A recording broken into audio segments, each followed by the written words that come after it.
Chapter 558. In other words, he could bear the worst result.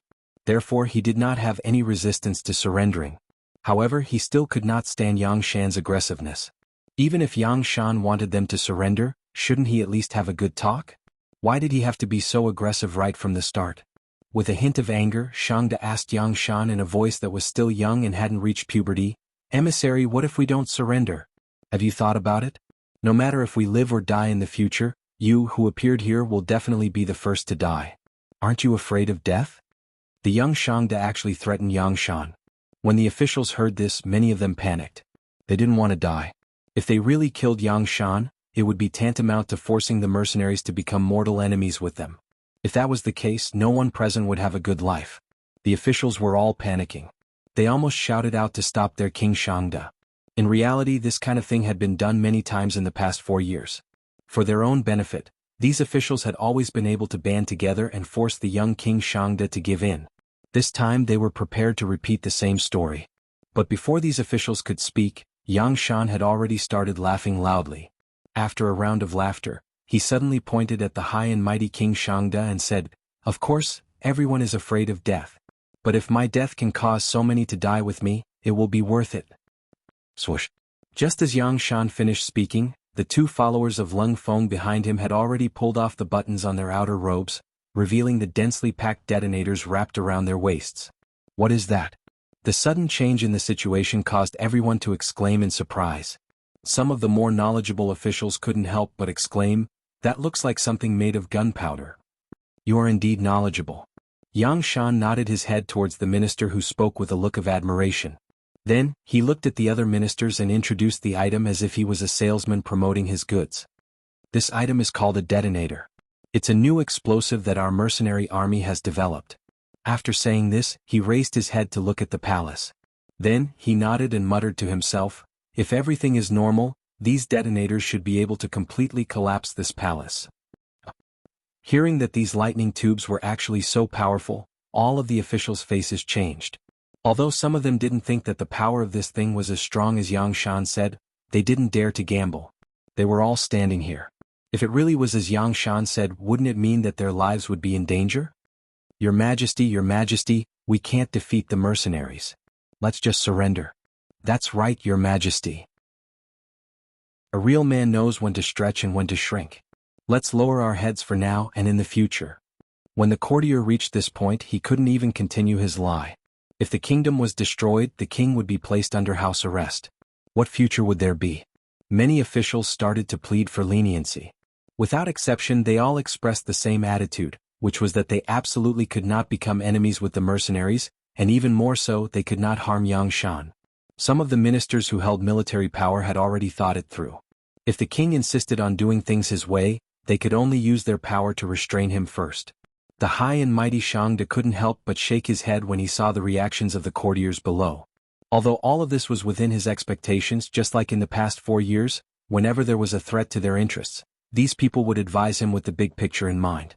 They were eating the salary of the kingdom and enjoying the benefits and power that came with being in a high position. However, when the king was in danger, none of them thought for the kingdom.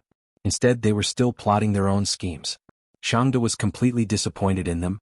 Among these courtiers, there wasn't even one who was as fearless as Yang Shan. What future did a kingdom like this have? Even if there weren't any mercenaries, the kingdom wouldn't last long. Since that was the case, forget it. If they wanted to surrender, so be it. After all, he didn't want to be the king anymore. Under the pleading of the courtiers, Shangda finally made the decision to surrender. Then they put down their weapons and opened the city gates. The mercenaries entered the city and took over. All the courtiers, including Shangda himself, were waiting in their own residences, waiting for their fate to judge them. Yang Shan completed his mission of persuasion and walked out of the new North Mansion in high spirits. Countless mercenaries and auxiliary soldiers entered the mansion in exchange for him. "Not bad, well done." Yang Qindong patted Yang Shan's shoulder with a satisfied expression. "Next, you will be in charge of taking over the courtiers here. Those who have committed heinous crimes must not be let off. As for those courtiers and merchants who still have a conscience, just confiscate half of their assets." "Yes, Your Majesty knows what to do." Yang Shan nodded his head respectfully. If one wanted to be looked up to and respected by others, then one needed to display one's capabilities. This was a good opportunity to do so. After handing over the task to Yang Qindong, he walked towards the new North Prefecture under the protection and escort of the first and second guards. In his previous life he had been here before. But at this moment, there weren't any tall buildings like in his previous life. Even the most prosperous streets of the new North Prefecture still gave off a filthy feeling. As he walked, he finally arrived at the palace and saw the last king of the Shang Dynasty, Shangde. King Shangde, who had been waiting here for a long time, knelt on the ground when he saw Yang Qindong and the rest, looking very obedient. Yang Qindong's gaze landed on the 13-year-old Shangde and he sighed softly. Perhaps in the eyes of others, it was because of him that Shangde didn't have the chance to display his talents. But who knew that it was because of him that Shangde's fate changed? At least it wouldn't be like his previous life, where the first Shang dynasty fell apart due to the chaos in the court and Shangde was killed by his courtiers. Because of Yang Qindong, as long as Shangde was obedient, he should be able to have a good ending. The Prince of Sin, Shangde, greets the Duke of Loyalty and Courage. Shangde knelt on the ground and shouted. Obviously, someone had already told him about Yang Qindong's identity. Get up, Yang Qindong said as he extended his hand to help Shangde up. It could be seen that Yang Qindong was still very courteous to the Shang dynasty. At least, the courtiers who surrendered would not have the honor of having Yang Qindong personally help them up. Thank you, Duke of Loyalty and Courage. Shangde may be young, but he had learned this set of etiquette since young and was naturally very familiar with it. Shangde stood up and Yang Qindong patted him on the shoulder. Don't think too much about it. The burden that history has placed on you is too heavy. You've also worked hard. Although the results may not be satisfactory, it's not your fault. Next, I will arrange for someone to send you to Chichen City. Your courtyard has already been built, you can live there in the future. For some reason, after hearing Yang Qindong's words, Shangde's eyes were filled with tears. At this moment, he suddenly felt that this Duke of Loyalty and Courage understood him well.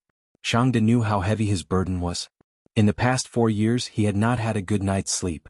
Now that everything had been settled, he could finally have a good night's sleep. Thinking about it, that feeling should be very good. Following the takeover of the new North Prefecture, it represented the destruction of the first Shang dynasty.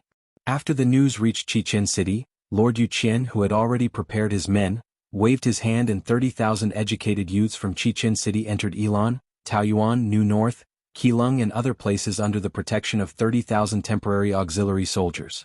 Presumably, it would not be long before these places were completely transformed. A new city that was different from this era would quickly rise from the ground. In a small town outside of Luang Prabang City, one of the territories of the Lansang Kingdom.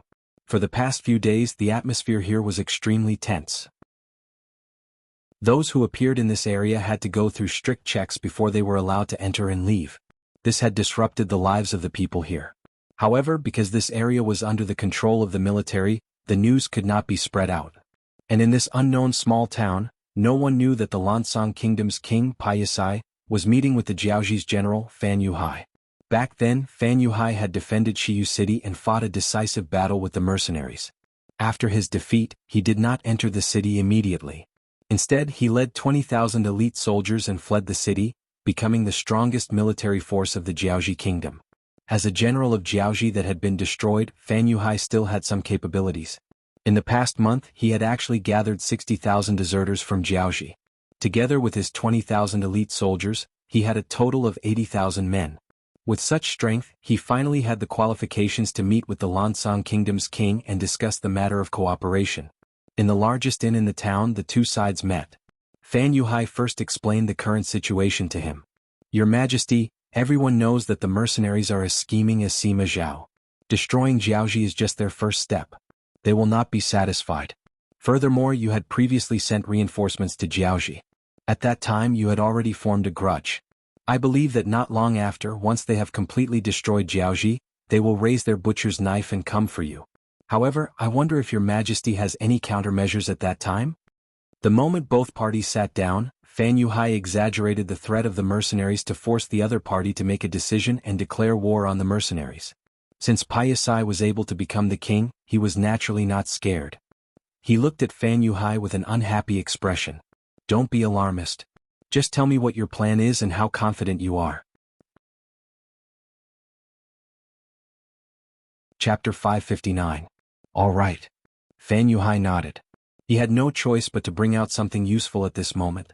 He took out a military map that belonged to the Jiaoji kingdom and said, "Your Majesty, the mercenaries seem to be in control of the situation in Jiaoji, but in reality they don't have a stable footing. Many of the prefectures only submit on the surface. Due to the limited number of mercenaries, the ones managing them are mostly the Jiaoji mercenaries led by Hong Jin. These people basically don't have much combat strength. As long as our army arrives, it'll be easy for them to open the gates and surrender. I'm 90% confident in this." Fan Yuhai paused for a moment. When he saw Pa Yisai nodding in satisfaction, he continued, "With this, we can conquer most of Jiaoji without shedding a single drop of blood. The only troublesome places are the capital, Hanoi City and Shiyu City.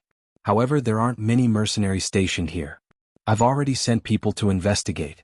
There are only 30 cold fronters, 800 auxiliary soldiers, and less than 2,000 temporary auxiliary soldiers. As long as we use the right method, the probability of eliminating them is at least 80%.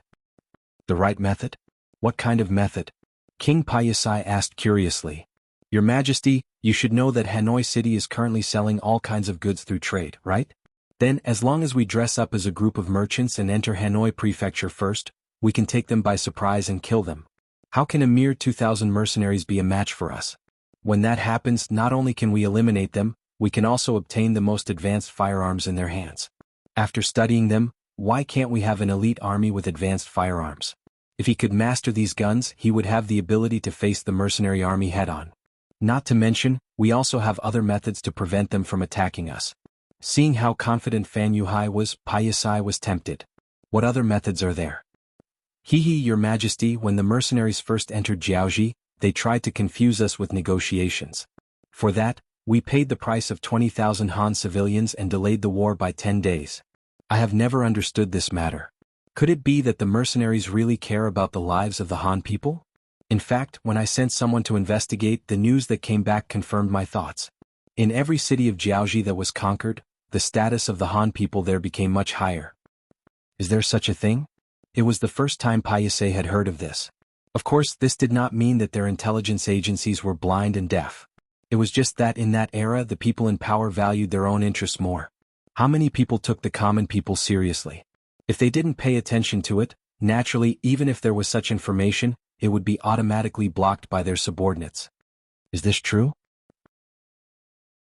Fan Yuhai nodded heavily before revealing a strange smile. Your Majesty, think about it. If we take down Jiaoji first and control the Han people there, when the main force of the mercenaries arrives, we push these Han people out.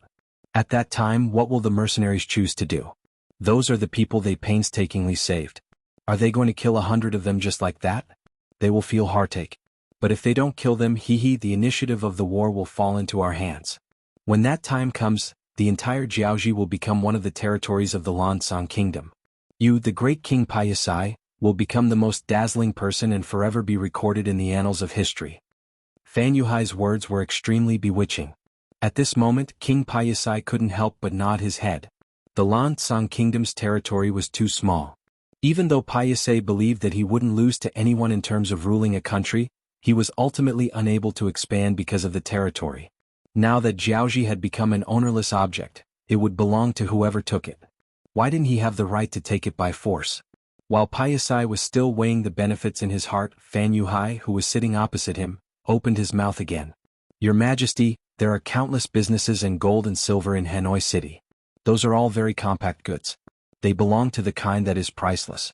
There was even a Yang family bank established there. It was said that there was a mountain of gold and silver in there.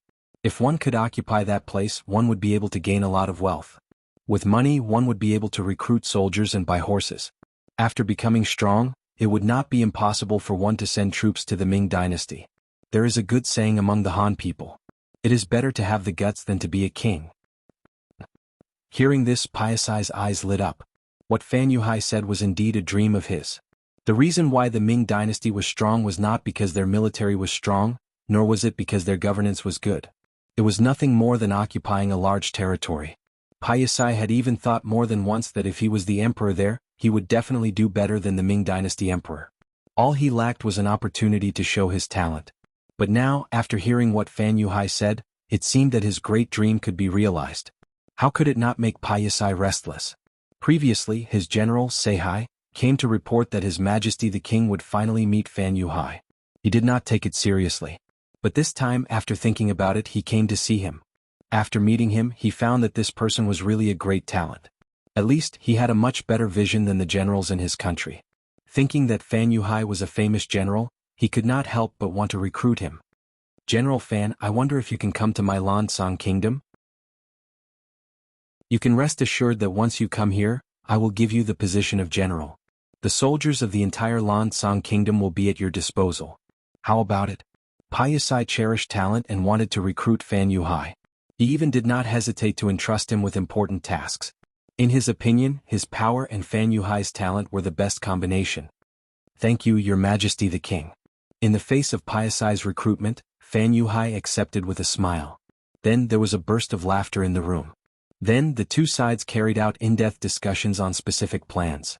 For example, the matter of attacking Hanoi City first, how to use the terrain to defeat the mercenaries during the attack, the formation of the inspection team, the forging of iron shields, and so on.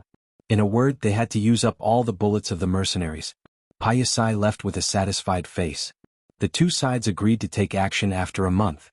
The reason why they chose this time was because they needed to constantly send spies to Hanoi City to cooperate with the mercenaries. And this required time to operate. In the room, a black shadow walked out from the dark. This person was not tall and had a very ordinary appearance. However, his eyes flashed with light, giving people a very dangerous feeling. General, why did you agree to join the Lansang kingdom? As soon as this person appeared, he revealed a trace of murderous intent. Even when he looked at Fan Yuhai, his eyes were also in a state of interrogation.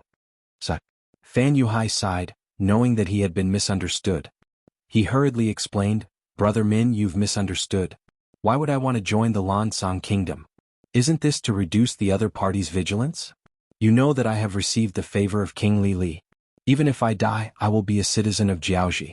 This will not change. The person called Brother Min was full name Li Min. He was the adopted son of King Li Li of Jiaoji.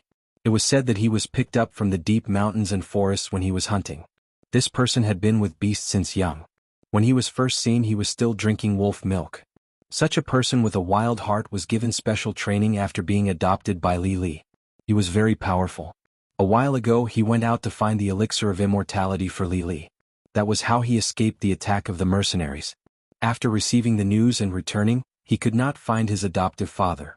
Li Min found Fan Yuhai to seek a way to restore the kingdom.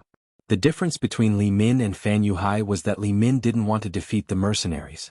It was too difficult for him to complete this mission alone. His goal was to find the whereabouts of his adoptive father and save him. Fan Yuhai, who knew Li Min's ability, agreed to this request in order to use him. He also said that he would find a suitable opportunity to make a move. As long as he could capture the Ming dynasty's Duke of Loyalty, Yang Qindong, there would be a great chance to exchange for King Li Li. Because of this, Li Min agreed to follow Fan Yuhai.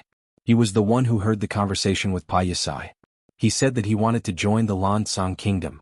He did not hide it anymore and came out to question. Fan Yuhai's answer temporarily dispelled Li Min's worries. He did not care about this matter anymore and took the initiative to talk about other things. Biming's special envoy is here. Do you want to meet him? Of course I want to meet him.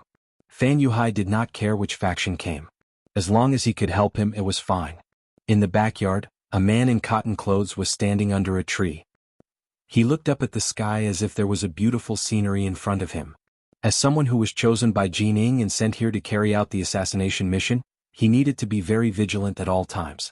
Therefore, when he heard the sound of footsteps behind him, he suddenly flew up. A long sword had appeared in his right hand at some unknown time, and he was already holding it against Fan Yuhai's throat, who had just entered the courtyard. What do you mean by this? Even with the sword on his neck, Fan Yuhai's expression did not change at all. It was not because of anything else but because Li Min was standing beside him. Nothing. I just want to test your strength. Just as the man finished speaking, a white light suddenly flashed. It was so fast that he did not even have time to react. His right hand that was holding the sword hurt and then the long sword fell to the ground. Chapter 560. Needless to say, it was Li Min who attacked. After he swung his sword, he solved the crisis and even injured the Biming envoy. Then he said coldly, "You want to test other people's strength with just this little bit of skill? Save it." Okay. The Biming envoy who retreated didn't even look at the sword that fell to the ground. Instead he focused on Li Min. He was indeed a little careless just now. He thought that he didn't need to use all his strength to deal with a defeated general who ran away. But now, it seemed that the other party was indeed capable since he could escape from the mercenaries. Very good, you've successfully angered me. I hope you can perform as well as you did just now. The Northern Ming envoy's gaze became much more solemn.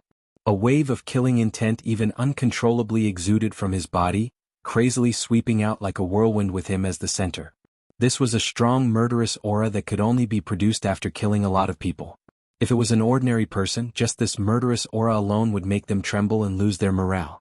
Unfortunately, Fan Yuhai had led troops for many years and killed countless people on the battlefield. Naturally, murderous aura was useless against him.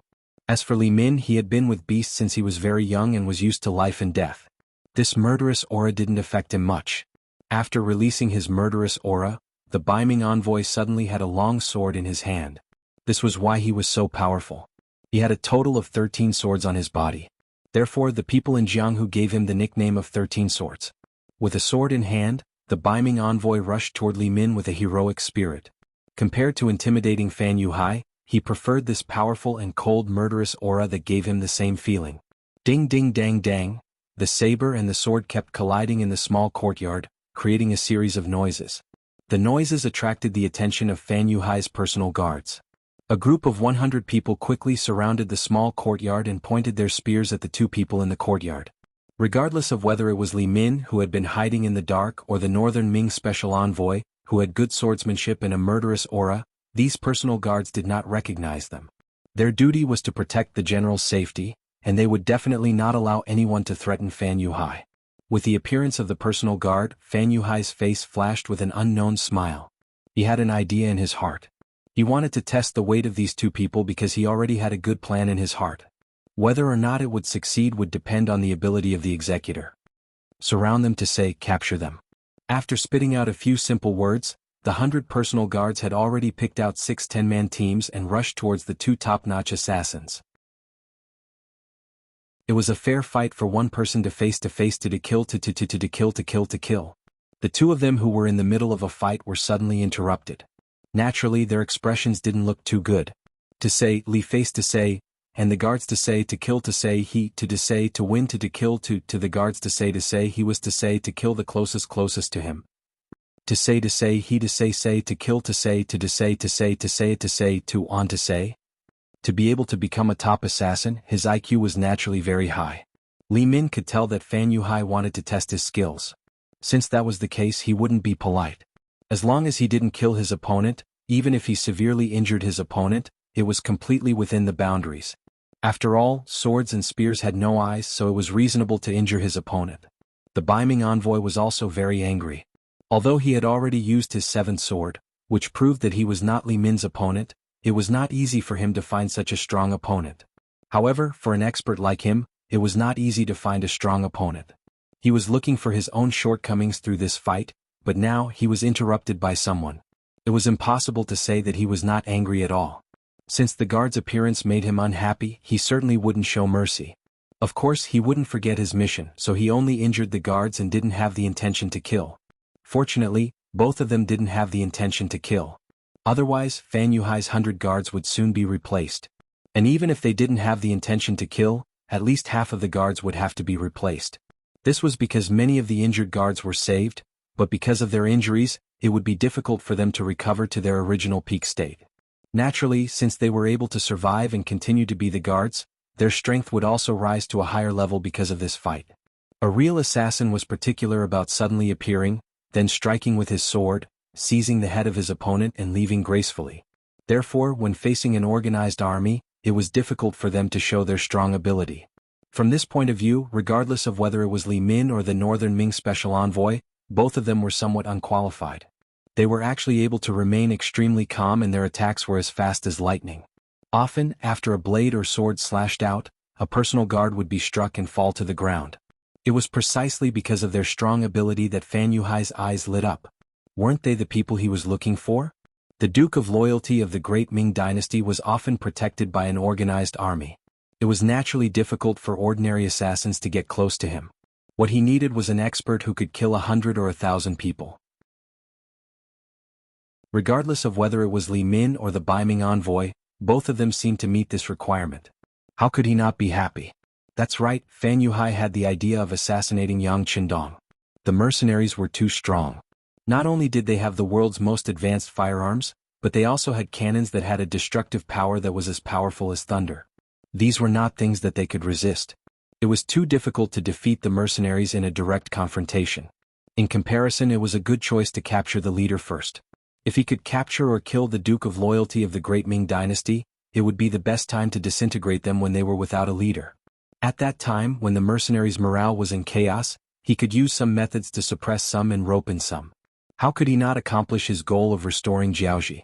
He could even obtain those advanced weapons. Jiaoji would definitely be stronger than before. It should be said that this was Fan Yuhai's goal. The so-called seeking refuge with the Lansang Kingdom was just for the sake of Ampa Yasai. After all, it was very difficult for him to severely injure the mercenaries with his current strength. Since that was the case, it was necessary to find suitable helpers. In his eyes, there were fewer and fewer of the 100 personal guards who were still standing on the battlefield. Although they were also veterans, they were more particular about teamwork.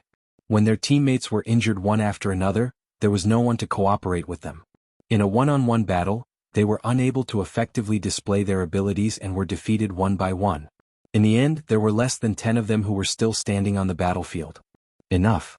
Fan Yuhai, who didn't wish for the entire army to be wiped out and didn't wish to replace all of his personal guards, finally spoke up. Following which, he invited Li Min and the Northern Ming envoy to the final room in the courtyard. From this point of view, he had already acknowledged the strength of these two people. In this dimly lit room, Fan Yuhai took the initiative to pour tea for the two murderous men who were still out of breath. When he sat down again, his voice had already regained its calmness. Northern Ming's special envoy, right? Tell me, what do you need us to do? What kind of help can you provide us? The Baiming envoy was a straightforward person. After the test, he didn't seem to want to waste any more time. He raised his head and looked into Fan Yuhai's eyes.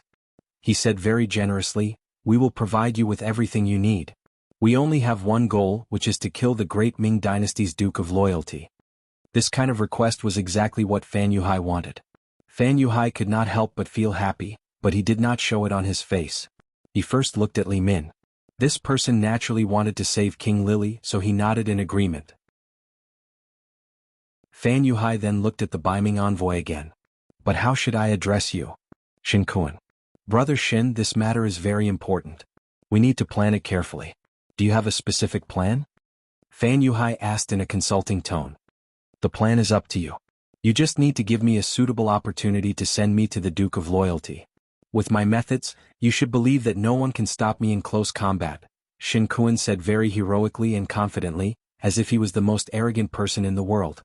Unfortunately, just as he finished speaking, Li Min's voice sounded. "I don't think highly of your strength." Chem? Hearing someone doubt him, even if this person was Li Min who was stronger than him, Shin Kun's eyes still revealed a very angry expression. Li Min was unmoved, but what she said next made Shin Kun's expression soften. He even had to nod in agreement. "I don't think highly of your individual strength, but if you can cooperate with me, I think it will be foolproof." "Okay, I agree. We can work together," Shin Kun said decisively. For a moment, the three of them couldn't help but laugh loudly. It was as if Yang Qindong only had half his life left and could be taken away by them at any time. Yang Qindong didn't know everything that happened in this remote town. Although the security bureau was established, it was impossible for them to know everything in the world. They only paid attention to the actions of some big cities and important people. But this time, Piasai's actions were very mysterious and successfully avoided the security bureau's tracking. He didn't know that someone wanted to assassinate him. Of course, even if he knew, Yang Qindong wouldn't be afraid. Not only did he have the first and second guard teams, but his own strength had also increased greatly. Especially after having sex with Hu Yen and the other girls, his body's flexibility and strength were at least 50% better than when he was at his peak in the previous world. Chapter 561. He couldn't understand how his body could be developed to such an extent and could only attribute it to the benefits of transmigrating. While his own strength was increasing, after he took down the #1 Shang clan, he returned to Crimson City and walked around the various factories. While he was inspecting, he was also using his warehouse to create miracles. Since he had already become a legend and the commoners already had the impression that he was a god, Yang Qindong didn't mind doing more exciting things. For example, after he dismissed everyone at the power plant, Yuan Qi and the rest discovered all sorts of never-before-seen generators the next morning. For example, after spending a night at the steel factory, after spending a night at the military factory, after spending a night at the factory, after spending a night there, Yuan Qi and the rest discovered various armored vehicles and 63 amphibious tanks. Everyone was dumbfounded by the miracles created by Yang Qindong. Often after seeing these things, their first feeling was to kneel on the ground and shout that the gods had shown their spirit. However, no one asked Yang Qindong what was going on. This was a question that couldn't be answered. Fortunately, under the feudal society, people's thoughts were too restricted. Few people would ask why when something happened. Furthermore, these miraculous things were only known to a few higher-ups in the various factories and their influence was still very limited. Moreover, these people were usually immersed in the process of research and learning, so no one would find trouble with Yang Qindong. He stayed in Crimson City for 2 months and spent the new year of 1452 with Hu Yin and the other 2 girls in the palace. The fireworks and firecrackers in the Crimson City Plaza attracted the attention of millions of people outside the city. The current population of Crimson City was already saturated. Out of the 4.5 million commoners from the southern Ming Dynasty, 500,000 of them had already entered the various factories in the city after being selected and vetted. The rest had either been arranged into various training schools or allocated to a sizable amount of land. Each and every one of them was living a wonderful life of hope that they had never imagined before. It was also on this night that Yang Qindong and the 3 girls slept together. Only when the sun was about to rise did the 6th young master let the 3 women go, full of vigor. Hu Yin and the others naturally lay on the bed, unwilling to move. At this moment, they began to think about the idea that they had been thinking about before. They should find a few more sisters, otherwise, they would die of exhaustion on this matter sooner or later. After New Year's Day, Crimson City showed a flourishing state of development.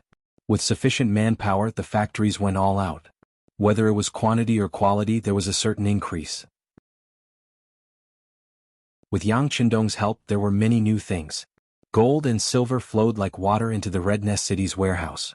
Yu Qian was so happy that his face turned red. Tian Tian was as sweet as honey. Although he didn't care about money or grain when he was in the Great Ming Dynasty, he still roughly knew how much money there was in the national treasury. How could there be such a rich and abundant city like Crimson City? With money, it was naturally easier to do things. Yu Qian felt that he could speak with more confidence and his back was stiffer. Everything was on the right track. More and more Han people were beginning to adapt to life here.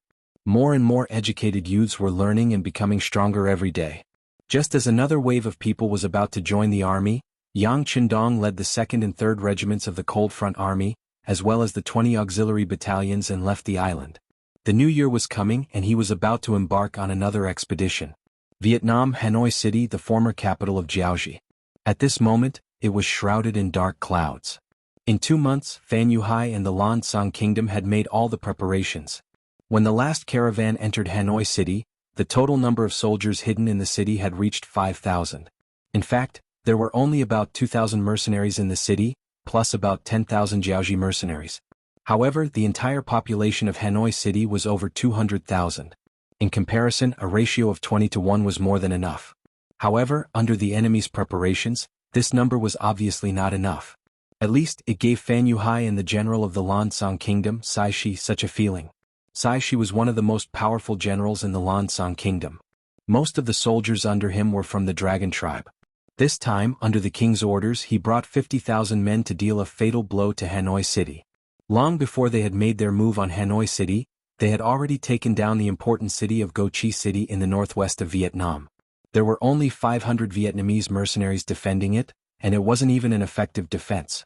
Thus, it was easily taken down by Fan Yuhai and Sisi. Of course, this was also because Vietnam had just been established, and the centralization of power was not yet complete. After taking down Go Chi City, General Sai Shi led the 70,000 soldiers towards Hanoi City. Fan Yuhai brought the remaining 60,000 soldiers to attack the other cities in Vietnam. From this point, it could be seen that he had big plans. Furthermore, he intended to hand over Hanoi City to the Lan Song Kingdom, which showed his high intelligence. Sai Shi could also feel that Fan Yuhai was a little clever. However, the temptation of Hanoi City was too great. Thinking about the mountain of goods in the commercial street and the Yang family bank who knew how much gold and silver were stored there, If he could take over Hanoi City, the Lan Kingdom would have more capital to develop. With such an excited thought, Sai Shi led his men to surround Hanoi City. Then he prepared to knock on the city's west gate with his spies that night. Song Zhe was the person in charge of Vietnam that Yang Qindong had left behind.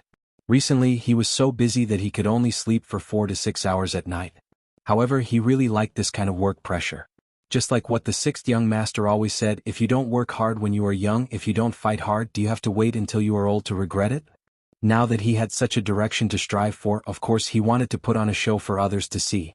In addition to being able to prove his value, he believed that if he did things well, the sixth young master would definitely take note of it. In the future, there would definitely be a higher position waiting for him in the entire Yang family. Although the work was busy, after more than 2 months of tempering, many things had begun to gradually get on the right track. He had a better understanding of the situation here, and when he did things, it was much easier. Reporting to the governor, the Security Bureau's Gao Yu requests an audience. A person in charge of his safety sat outside the office. Song Zhe, who had been appointed as the governor of Vietnam, suddenly heard that someone from the Security Bureau had come. He couldn't help but frown. His intuition told him that when these people appeared, it would not be good news. But he still nodded and said, "Invite Leader Gao in." Gao Yu, one of the elite agents of the Security Bureau, was also a person that the current deputy director, Yang San, valued very much. This time he was sent to Vietnam to be in charge of the intelligence work here. Gao Yu strode into the office and gave Song Zhe a military salute. Although the two sides did not have a direct relationship, as the person in charge of Vietnam appointed by the sixth young master, he must give the corresponding respect. "You don't have to be so polite, Director Gao, please take a seat." Song Zhe also returned the salute and said politely with a smile. Gao Yu, on the other hand, did not have the slightest smile on his face. Instead, he answered very seriously, "Governor Song, we have lost contact with Goyong City." Goyong City? Hearing this, Song Zhe's face flashed with surprise. He was very clear about the situation in Vietnam during this period of time. He was very familiar with the location of the city and what kind of role it played. However, out of caution, he still asked again, "Did something happen to your people that caused you to be unable to contact them in time?" The transportation in ancient times was not good, so there would be some problems with the transmission of information. It was very normal to be late for a few days. It was no wonder that Song Zhe thought in this direction. Gao Yu, on the other hand, shook his head with certainty. "That won't happen. When we send messages, we use 2 people and 2 lines. They don't overlap. Even if something happens to one of them, the other will definitely bring the news over. But now it is the designated time and there is still no news. I suspect." When Gao Yu said the words, "I suspect," his expression was obviously more serious. However, he paused for less than 2 seconds before he resolutely said his guess. "I suspect that either something happened to them, or Goyong City has gone out of control and they can't leave the city." Out of control? Can't leave the city? This conclusion was a little scary, and even Song Zhe had to treat it with caution. "Are you sure, Leader Gao? You should know the possible consequences of this conclusion." "I'm sure." Gao Yu's answer was very straightforward. In fact, he dared to say this because he had already waited for an extra day. In other words, after 24 hours, there was still no news about Goyong City. That was why he came to look for Song Zhe. According to the internal regulations of the Security Bureau, he had already gone a little overboard. However, there was no other way. This matter involved too many people, so he had to be very careful. That was why he had waited for an extra day. Hearing Gao Yu's affirmation, Song Zhe's expression turned even uglier. He strode over to the map of Vietnam hanging on the wall. His gaze paused on Go Ming City for a moment before he punched it. Do they really have the guts to do this? Needless to say, Gao Yu, who was standing behind him, naturally knew who he was referring to. This result was exactly the same as his previous analysis. He was also somewhat unable to accept it, but what was coming was unavoidable.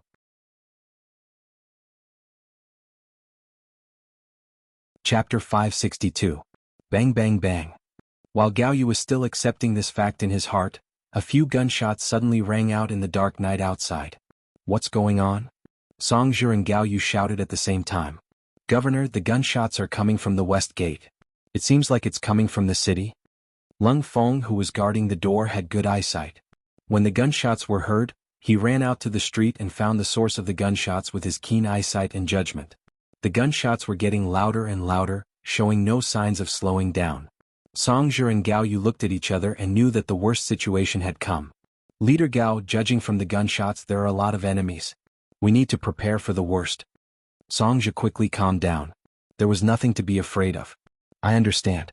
I will immediately bring the radio box here and contact the outside.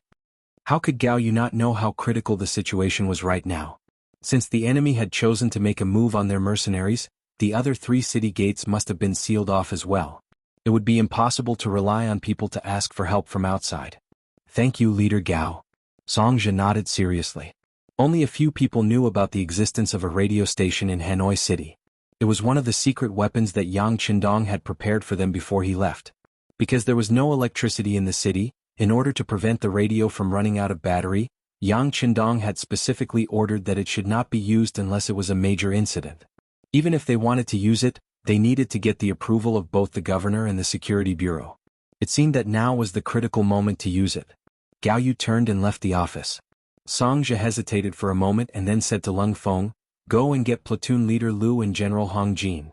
Not long after, the platoon leader of the Lung Feng platoon, Lu Jian, and the Vietnamese mercenary general Hong Jin appeared in the governor's office.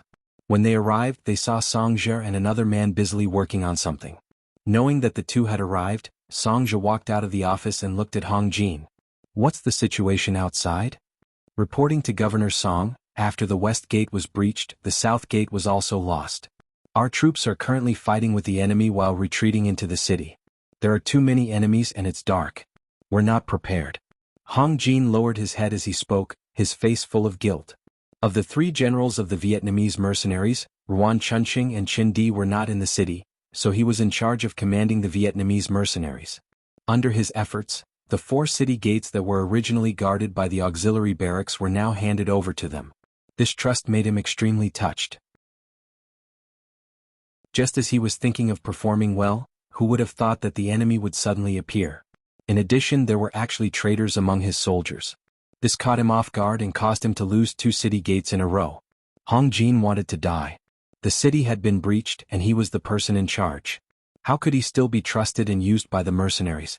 Seeing Hong Jin's grievance and self-blame, Song Zhe sighed. He was angry at Hong Jin's uselessness, but what was the use of scolding him now? It would only make the morale of the troops more unstable. Once Hong Jin was pushed into the enemy's camp, it would only help the enemy's strength. Alright, this governor knows about this matter. Let's think about how to take the blame and defend the city first. How about this? You immediately bring your men to stop the enemy from entering the city. You don't have to force them out, but you have to at least slow them down. Do you understand? He was not scolded and his military power was not taken away. Instead, he was given a chance to take the blame. Hong Jin was touched and his body tensed up as he said, "Governor, please rest assured.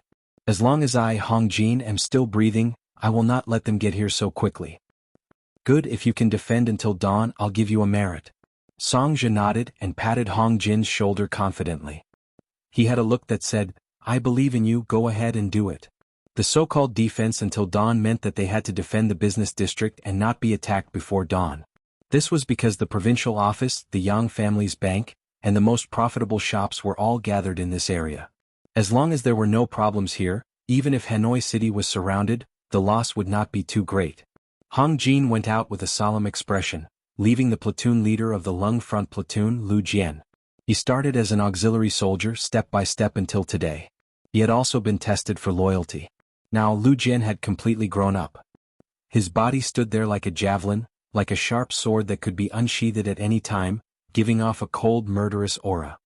"Platoon leader Lu, gather our soldiers and ask them to retreat. After that, go to the top floor of the watchtower. I'll wait for you." Song Zhe did not need to be too courteous to Lu Jian, who was completely trustworthy. He also did not need to motivate him. He only needed to give the order. "Yes." After a standard military salute, Lu Jian turned and left. Song Zhe stood there and could not help but sigh. "Looks like I have to use my last resort." The so-called last resort was the top floor of the watchtower. This was another insurance that Yang Qindong left for Song Zhe before he left. The watchtower was similar to the watchtowers during the anti-Japanese war. It was temporarily built with cement after Yang Qindong led the army to occupy Hanoi City. It was for the sake of better monitoring the surrounding environment and safety. However, others did not know that there were 212. 7mm heavy machine guns on the top floor of the watchtowers at the east and west ends of the business district. The full name was QJZ-8912. 7mm heavy machine gun. Theoretical firing rate, 450 to 600 rounds/minute. Effective range, 1,500 meters. It was a killing machine that the sixth young master left for Songzhi. Unless Erebus had poor vision, otherwise once this machine gun was fired, no matter how many enemies came, they would only be courting death. This was the reason why Songzhi insisted that Hong Jin block the enemies outside until dawn. At this time some people might ask, why not use artillery to attack? Songzhi quickly gave up on the idea. They were in the city, and if they used the cannons they would inevitably hurt the civilians. These people had just become citizens of Vietnam, and they did not have a complete sense of belonging. Once the cannons were fired, the entire city would explode and he would have to clean up the mess. More importantly, due to the destructive power of the artillery, there were only 2 of them in the unstable Vietnam region. Furthermore, there were not many shells and they were mainly used to intimidate the enemy. If they were really used to kill the enemy, the scale was far from enough. The heavy machine gun was different. It could control its killing range and effectively kill the enemy within a certain distance. It was definitely a powerful weapon. Unfortunately, the ammunition for the machine gun could not be produced by the factory in Cheng City, so there were not many bullets. Therefore, unless it was absolutely necessary, Songzhi would not use this machine gun. Just as the battle cries from the west and south were incessant, a radio wave had already passed through the city and flew into the distance. On the surface, it seemed that the entire Hanoi city had been surrounded, and not a single person had escaped. However, the news had already spread far and wide. This was a radio station that should have appeared in the 18th century. It should be the second year after the invention of electricity. Because of the arrival of Yang Qindong, it was already used by the mercenaries. This was not only a secret, even if it was announced, not many people would understand it. The news was transmitted over and over again, and it had already been repeated 4 times. Gao Yu, who was in charge of controlling the radio station, could not help but break out in cold sweat. Although he had learned how to operate this thing, this was the first time he had used it alone. Could anyone really accept it? He couldn't help but be worried. What if the other party didn't turn it on because they wanted to save power? Wouldn't his call be useless? Worse still, after a long period of use, who knew when the radio station would run out of power? If that happened, it would be no different from a piece of junk. Gao Yu was very nervous. He could not help but break out in cold sweat. He kept praying in his heart, "Hurry up and receive it. Hurry up and receive it." At this moment, a fleet was sailing on the sea from the direction of Ryukyu Island towards Yunnan province. The ship was moving at a moderate speed to avoid accidentally bumping into any huge rocks in the shallows. Although it was impossible under normal circumstances, considering that the 6th young master was in the fleet, they absolutely could not allow any accidents to happen. Therefore the crew was especially careful. Compared to the careful and cautious Navy crew, the more than 10,000 mercenaries on the ship were much more relaxed. Some of them had already gone to sleep and some of them were sitting together playing poker or chess. When there was no war, they could relax appropriately. This was a combination of work and rest, and Yang Qindong had given special permission. Therefore, although it was late at night, there were still many soldiers who had not gone to sleep. Wang Shan was one of them. Originally, he was in charge of the radio station tonight. Compared with other radio stations, the one with Yang Qindong was on 24 hours a day. As for the problem of power supply, don't be ridiculous. With the 6th young master there, would the battery still be a problem? Because of his excellent performance in the radio training class, and because Wang Shan himself was very clever, he was chosen by Yang Qindong to be a telegraph correspondent. But when the radio station rarely transmitted any news, Wang Shan slowly stopped guarding it even when he was sleeping like before. Just like just now, when he played Do Diju with his comrades for a while, he did not guard the radio station.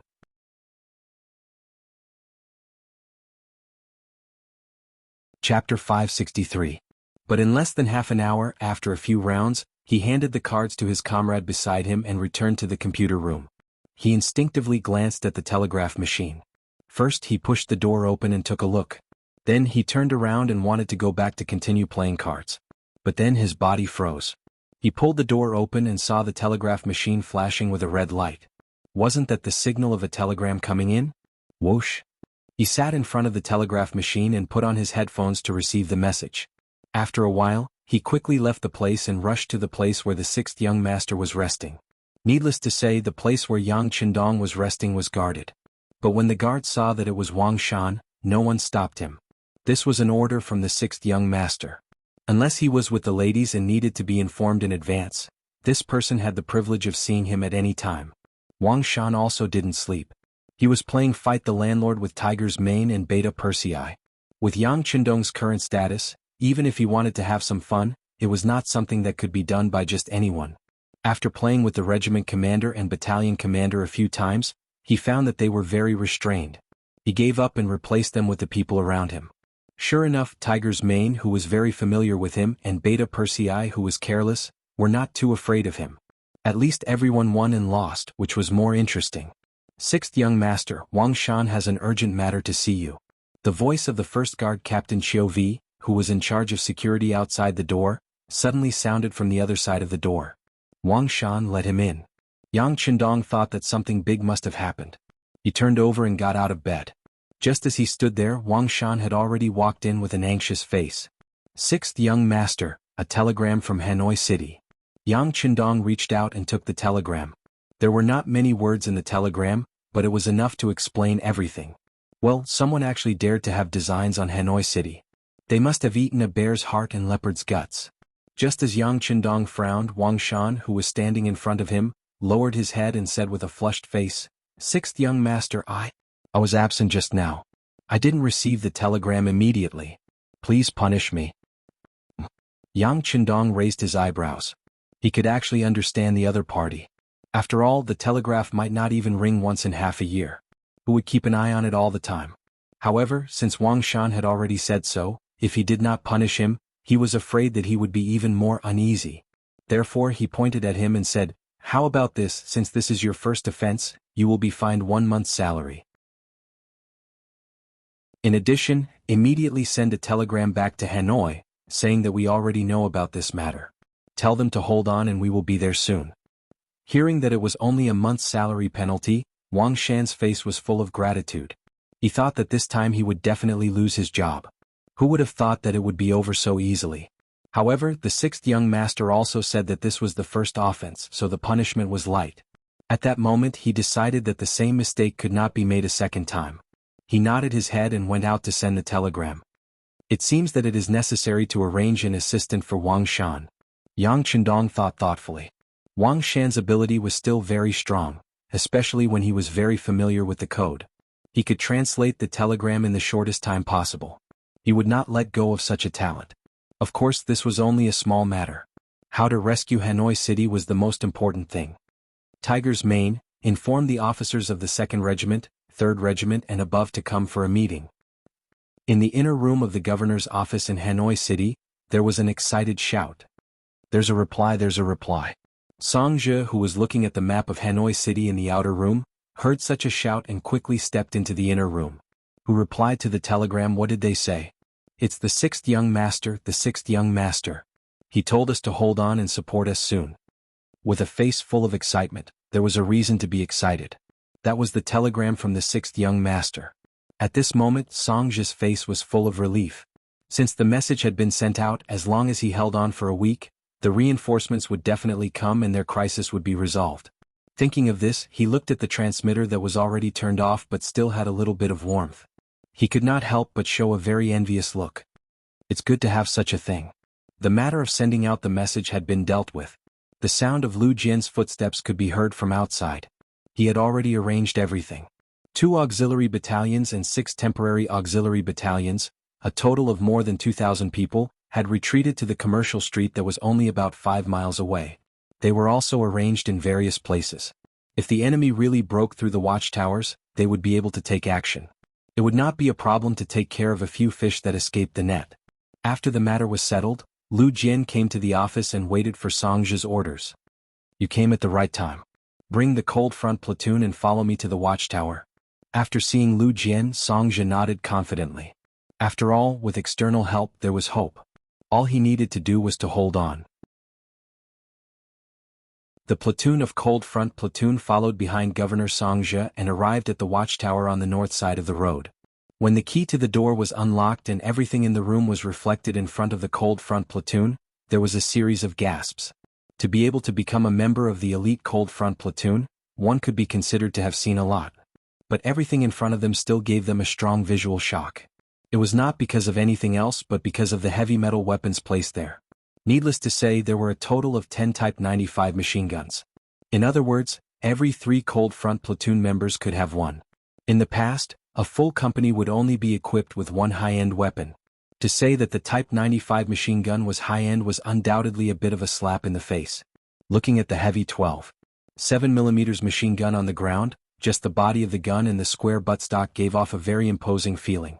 In addition to the golden bullets neatly placed at the side, its lethality was not small. Well, all of this had exceeded the Cold Front platoon's expectations. They could not wait to rush up and play with it and show off their skills.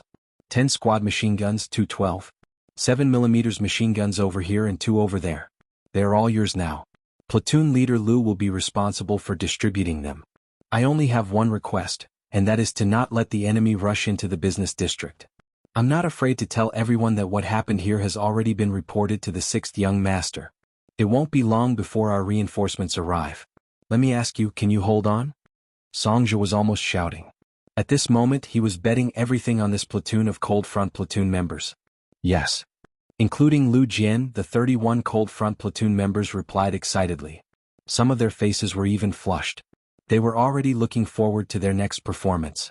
As long as they performed well and waited for the 6th young master to arrive, how could they be afraid that others would not know of their contributions? Good, since that's the case, everyone go prepare yourselves. I'm afraid that the enemy will appear at dawn. Take the time to rest and eat.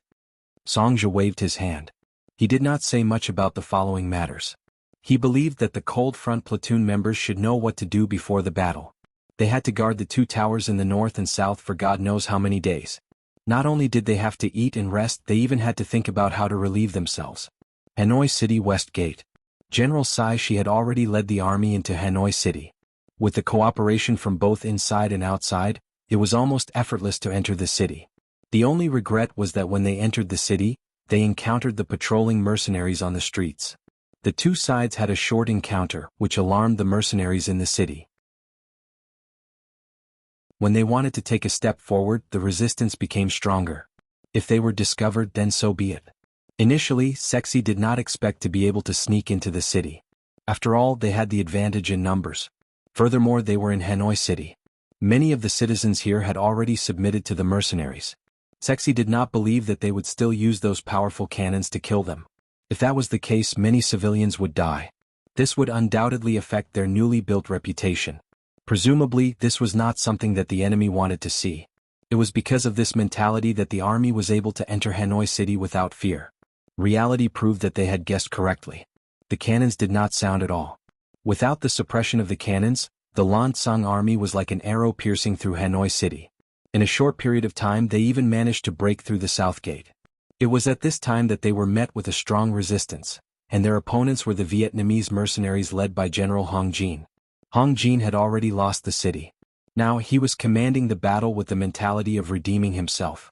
In order to complete Songja's order to defend the city until dawn, he was going all out. Not only did he send out all the mercenaries in his hands, he even sent out the 500 elite guards that he had imitated Cold Front platoon. In short, he was determined to complete Songja's orders at all costs. Under the orders of death, the Vietnamese mercenaries fought against their superior numbers.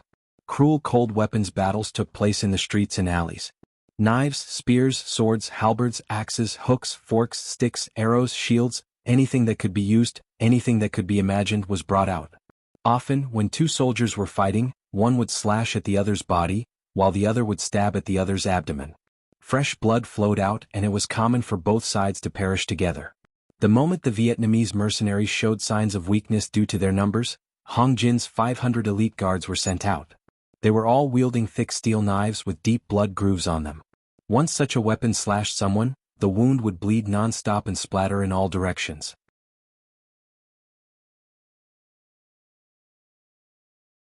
Chapter 564. Time and time again the number of his personal guards decreased. However, they were able to turn the tide of the battle and push back the Allied forces. Even Hong Jin himself had charged onto the battlefield several times. With a long sword in his hand, he chopped off the heads of at least 7 enemies. His body was covered in blood and he looked like a god of death. Starting from the city gate and extending all the way to the center of Hanoi City, The streets were filled with corpses of soldiers and injured people. The blood that flowed out from their bodies gathered together to form a river of blood. It was dark red and looked terrifying. It was because of Hong Jin's valiant resistance that the enemy's attack speed was greatly reduced. When he saw that it was time, he led less than 4,000 soldiers to the busiest part of the city. It was also the commercial street where the Jiaoji Palace was originally located. After the battle, only 4,000 out of 10,000 returned. More than half of the men were left outside. Perhaps there were some soldiers who ran away or were heavily injured. However, 60% of their strength was lost just like that. It was enough to see how intense the battle was. Under the fierce attack of Sai Shi's army, Hong Jin, who only had 10,000 men, was forced to retreat. However, the sky was already turning bright. After defeating Hong Jin, Sai Shi's confidence was greatly boosted. He personally led the allied forces and waved the flag of the Lansang Kingdom in Jiaoji. He beat the war drums and shouted as he charged towards the commercial street. Looking from afar, the streets were filled with soldiers and soldiers. Right in front of them was the busiest commercial street in Hanoi City. It was also the most valuable commercial street in their eyes. It was said that every shop there had goods that could attract merchants from other countries. It was said that there was a young family bank there and the money inside was already piled up like a mountain. Let the brothers rest for a while and eat. Let's try to take this place in one battle. Sai Shi couldn't help but lick his lips and reveal a cruel smile. He said this to the captains beside him. General is mighty. The captains flattered from time to time. Although they lost 7,000 to 8,000 men in the battle last night, it was only a tenth of their 70,000 men. When they heard that there were only 6,000 to 7,000 mercenaries left, how could they still put them in their eyes? They even couldn't help but think that perhaps they could occupy the place with a single charge. At that time, wouldn't the gold and silver be at their disposal? The Allied forces temporarily stopped their attack, and using this opportunity, Hong Jin took 4,000 soldiers and retreated into the commercial street. Almost all of them were covered in blood. They had used their strength to win the respect of the mercenaries. Send the prepared breakfast to them and let them have a good rest.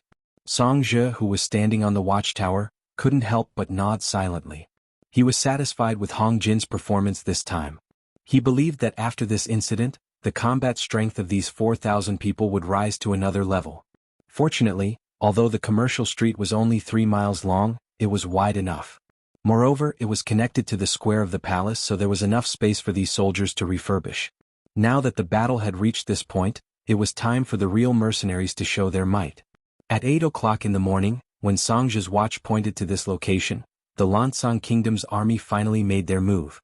They knew where their advantage was, so when they made their move, they pushed forward from both the north and south sides of the commercial street.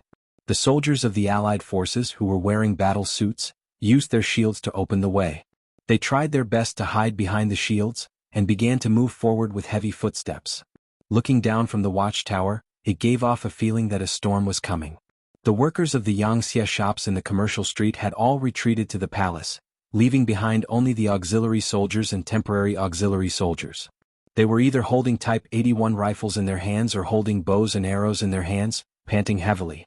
However, without exception, everyone's eyes were filled with excitement and hot-bloodedness. They were all troops that had experienced the Battle of Jiaoji, and winning with a small number was a common occurrence in their eyes. However, when the battle intent approached, they couldn't help but feel excited. Some people's hands were still trembling.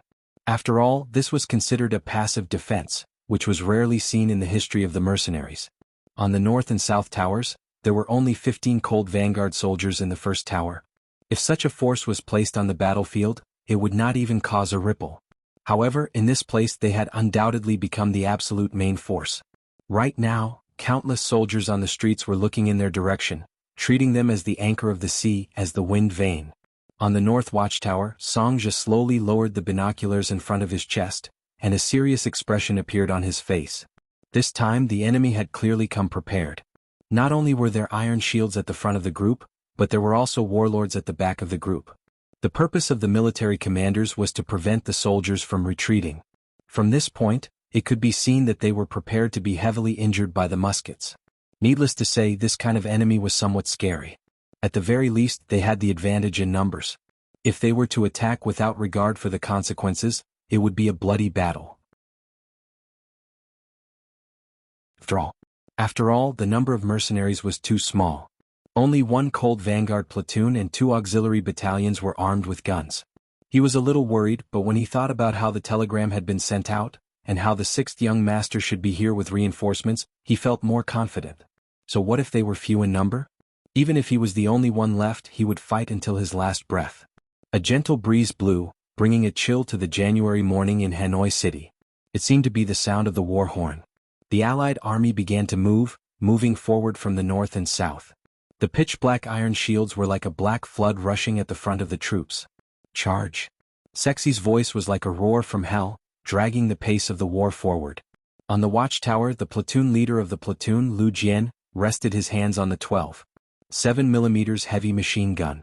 The muscles on his arms bulged slightly, and his eyes were filled with a strong desire to fight. His mouth was slightly open, ready to spit out the word attack at any time. Since it was the enemy's first wave of attack, of course, they had to suppress them as much as possible. This was related to the morale of both sides. Even though the enemy was prepared, especially since the black iron shields were proven to be able to block bullets from afar, they had to put in a lot of effort to suppress the enemy's morale.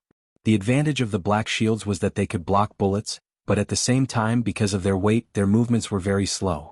2 long dragons formed by black shields wriggled into the firing range of the 2 towers in the north and south respectively. Now that they were in firing range, the 14 platoons around him all looked at the platoon leader, Lu Jian, as if they were soldiers waiting for the bugle call. Attack!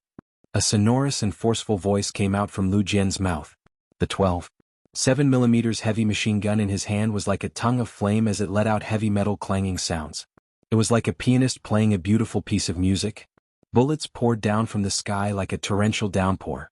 The other 14 members of the Lung Vanguard were also wielding their squad machine guns or Type 95 as they fired at the enemy below. At this moment they were no longer laughing and joking like they usually were. Instead, their faces revealed a serious and solemn expression. Da-da-da. Pa-pa-pa. Following the gunshots from the north watchtower, the south side also responded. Although it was only a platoon of platoons because they had 4 12.7mm heavy machine guns and 10 Type 95 squad machine guns, their firepower looked very fierce. They didn't look down on them because of their small numbers. The bullets rained down from the sky and struck the black shield, creating bullet holes on the surface of the shield. However, most of the bullets were blocked. Only a few enemies accidentally exposed a part of their body and were unfortunately hit. They fell to the ground and wailed in pain. Haha, did you see that? Our shields can block the enemy's muskets. Now I order everyone to speed up and charge. General Ceci's laughter came from behind the alliance. Although Fan Yuhai had told him that Jiaozhi used the shields to block muskets, he didn't see it with his own eyes, so he wasn't confident. Now that the truth was in front of him, he didn't have to worry anymore. He started to move closer to the military commander and urged the soldiers to charge forward. Bastard! Lu Jian saw through the window of the watchtower that the enemy could block the muskets and couldn't help but stare angrily. He finally knew why the 6th young master wanted them to practice their marksmanship. In the past, when he heard people say that bullets couldn't hit things, he didn't think much of it. Now that the truth was in front of him, he knew what it meant to be far-sighted. Change guns, aim and shoot. Once there's a gap, switch to the machine gun and shoot. Lu Jian quickly changed his strategy. As he spoke, he took out his Type 95 and changed it to a single shot. He aimed at an alliance soldier who exposed his knee and pulled the trigger. Bang! The bullet flew out, creating a dazzling trail of color in the air before it drilled into the knee covered in flesh. Immediately, an enemy with a metal shield knelt on the ground. Before he could stand up, he was trampled to the ground by the advancing soldiers behind him. Soon he was turned into a pile of meat paste. The platoons learned from their platoon leader and started to shoot. The effect was not bad. One after another, the advancing enemies would be shot and fall to the ground when they exposed a gap. However, there were too many enemies. A platoon of soldiers couldn't stop their advance.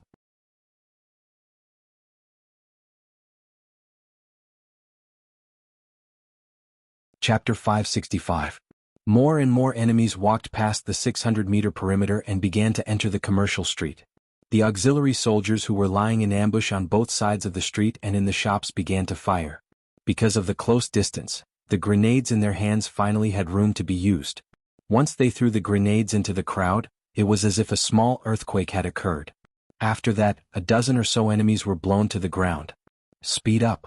Seeing that the vanguard army's losses were increasing, Sari rubbed his teeth and showed a pained expression. He ordered the troops to speed up the attack. As long as they rushed into the commercial street and obtained the qualifications to engage in close combat, their advantage in numbers would be maximized. The sound of gunfire continued. The archers of the 6 temporary auxiliary battalions also began to shoot arrows, trying their best to kill the enemies that rushed in. But because there were too many enemies and with the military supervisor behind them, it was like the waves of the sea. More and more enemies rushed in. Not only that, but the enemy's archers also began to counterattack at close range.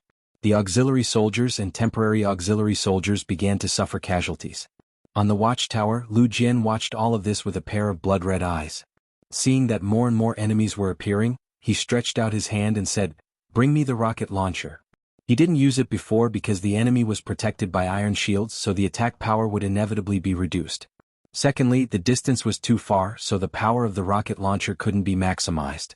But now that the enemy was right under his nose, he didn't have to think about these problems anymore. A 1-meter-long rocket launcher was handed to Lu Jian by a cold warrior. He carried it on his shoulder. Before firing, he said to the soldiers, "The opportunity is coming. You must seize it and make a beautiful counterattack." Yes. More than a dozen soldiers agreed without hesitation. Then they adjusted their guns to burst mode and waited for an opportunity to appear. Lu Jian aimed at the target.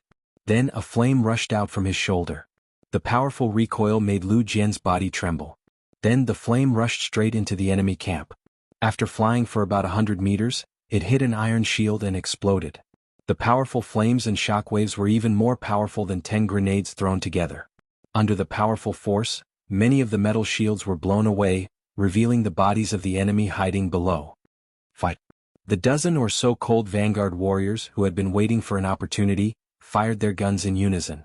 It was like a net of fire that enveloped the enemies below. Just this wave of attacks alone had killed or injured at least a few hundred enemies. Because of this, the enemy's attack had slowed down. The auxiliary soldiers and temporary auxiliary soldiers in the commercial street could not help but feel the pressure on them lessen. They took advantage of this opportunity to eliminate the enemies that had rushed in.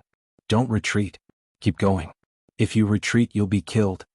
Seeing that the first wave of attacks was about to be stopped, the commanding general, Sisi, naturally had a look of unwillingness on his face. He yelled and screamed and even killed a few soldiers who wanted to retreat. Only then did he stop the army from losing. Under the pressure of the inspectors, the Allied forces launched a new round of attacks. The mercenaries who had the chance to take a breather threw their energy back into the battlefield. Battle cries rang out one after another.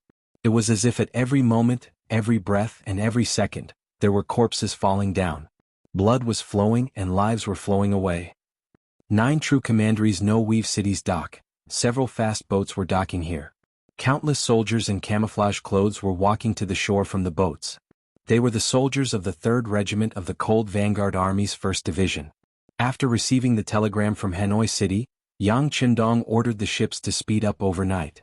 By noon of the 2nd day, they had already boarded a fast boat and arrived at the No Regimental Pier. Together with the 3 battalions of the 3rd Regiment, more than 1,300 soldiers, they completed the landing. 9 true commandery was already in the hands of the mercenaries, so the landing was naturally very smooth. When Yang Qindong also got off the boat and came to land, he raised his hand and looked at the military watch on his wrist. The time was 11:30 in the afternoon. "Hurry up and get off the boat, push the bicycle out and hurry to Hanoi City," Yang Qindong said to Beta Persei who was following him. Next, it was up to this loud voice to inform the whole regiment. Coincidentally, Yang Qindong was preparing to escort the newly produced goods from Crimson City to Hanoi City when the news of the battle came from there. Since this was the case, of course he would not be polite. Since someone wanted to attack him, then the best way was to fight back with 10 times the strength. More than 1,000 bicycles were unloaded from the ship. Yang Qindong hopped onto one of the bicycles and rode straight to Hanoi City. The speed of a bicycle was generally about 20 kilometers per hour. If it was a young person riding it, the speed would be even faster. It was common for them to reach 30 kilometers per hour. Compared to the average speed of a warhorse, which was 12.5 kilometers per hour, it was still a bit faster. More than 1,000 people each rode a bicycle. After carrying guns and ammunition, they majestically went from No Weave City to Hanoi City. It was only a straight line distance of more than 800 li. They were confident that they could reach their destination in a little more than a day. At that time, they would be like divine soldiers descending from the sky and fiercely stabbing the enemy's back. In front of a commercial street in Hanoi City, although the sky was gradually getting dark, the flames of war still continued. From the morning until now, the battle had lasted for more than 10 hours. The streets were already filled with corpses, but the coalition forces still had no intention of stopping. Obviously, they wanted to take down this place in one go and did not want to give the mercenaries a chance to breathe. After more than 10 hours, the firepower of the mercenaries was not as fierce as before. Many of the auxiliary soldiers guarding the shops had their guns burned, so they had no choice but to put down their bayonets and give up their advantage of long-range combat to choose close combat. On the watchtower, the 30 soldiers of the cold front were already exhausted. When they had to continuously shoot from morning to night, it was actually a kind of torture and a test of physical strength and willpower. Quickly take a break, come and drink some hot soup. The provincial governor, Song Zhe, led a few young men into the watchtower and brought out the hot soup that had just been prepared. The moment the aroma wafted out, the throats of several soldiers could not help but squirm. Some of them even had their stomachs growling. From morning till now, they didn't even have the time to drink water, let alone eat anything. Now that the food was served, all of them instantly felt their stomachs rumbling with hunger. Lu Jian did not hesitate and quickly drank a bowl of soup. Although this kind of soup was not as filling as some staple foods, it was easy to digest and provided calories quickly. It was the most suitable food at the moment. After gulping down a mouthful of hot soup, Lu Jian breathed out a mouthful of hot air and then asked with concern, "Governor Song, do the soldiers below have food?" "Yes, they all have food. Don't worry," Song Zhe said enthusiastically, then took the initiative to walk to a 12.7mm heavy machine gun. He looked at the enemies below who were still charging and fired a magazine of bullets. The effect wasn't very good. Most of them hit the iron shields that were raised high, but it still caused a number of injuries to the enemy. Below. What are the casualties of the soldiers below? After finishing the bowl of soup, Lu Jian picked up a Type 95 class machine gun and fired a row of bullets under the moonlight. Then his gaze fell on Song Zhe's body. Song Zhe was busy reloading the 12.7mm heavy machine gun. He did not even raise his head as he replied, "The situation is not good. In one day, more than 400 of our brothers were sacrificed and more than 300 were injured." Just from the fact that the number of casualties was more than the number of injuries, it could be seen that the auxiliary soldiers and temporary auxiliary soldiers were really fighting with their lives on the line. It could be imagined that most of the injured brothers would not be able to fight anymore. Otherwise, even if they were to die on the battlefield, they would not retreat because of their injuries. There were a total of 8 battalions of auxiliary soldiers and temporary auxiliary soldiers. In just one day, the casualties reached a quarter of them. From this, it could be seen how fierce and cruel the battle was. Even though Lu Jian was already mentally prepared, when he heard this answer, he could not help but be stunned. Then he suddenly stomped his feet. These Lansong people should be stabbed 1,000 times. When the 6th young master arrives, we must teach them a lesson. That's right. Not only must we teach them a lesson, we must also destroy their country like we did to Jiaoji, Song Zhe said hatefully. Originally, the situation in Yunnan province was getting better day by day, especially in Hanoi City. If it continued to develop like this, it would not be long before it became a bustling city. But in this battle, who knows how many things were destroyed? It would take at least 2 to 3 months to recover. Seeing his political achievements being destroyed like this, as the highest-ranking officer here, Song Zhe's anger was obviously bigger than anyone else. But it was too early to say these things. They must first hold on until the 6th young master arrived with reinforcements. Once this place was attacked by the enemy, they would only die. Then wouldn't it be unnecessary to talk about the future? Governor Song, how long will it take for the 6th young master's reinforcements to arrive? Lu Jian changed the question. The soldiers who were firing at the side could not help but stop their actions at this moment. It was obvious that they were also concerned about this matter. Song Zhe did not know that Yang Qindong received the telegram on the ship, nor did he know about the appearance of the bicycle. His expression turned ugly. I estimate that the 6th young master will arrive with reinforcements in about 10 days. Previously, he said about 7 days to stabilize the morale of the soldiers. But now that he was facing the most elite soldiers of the cold front, there was no need to hide anything.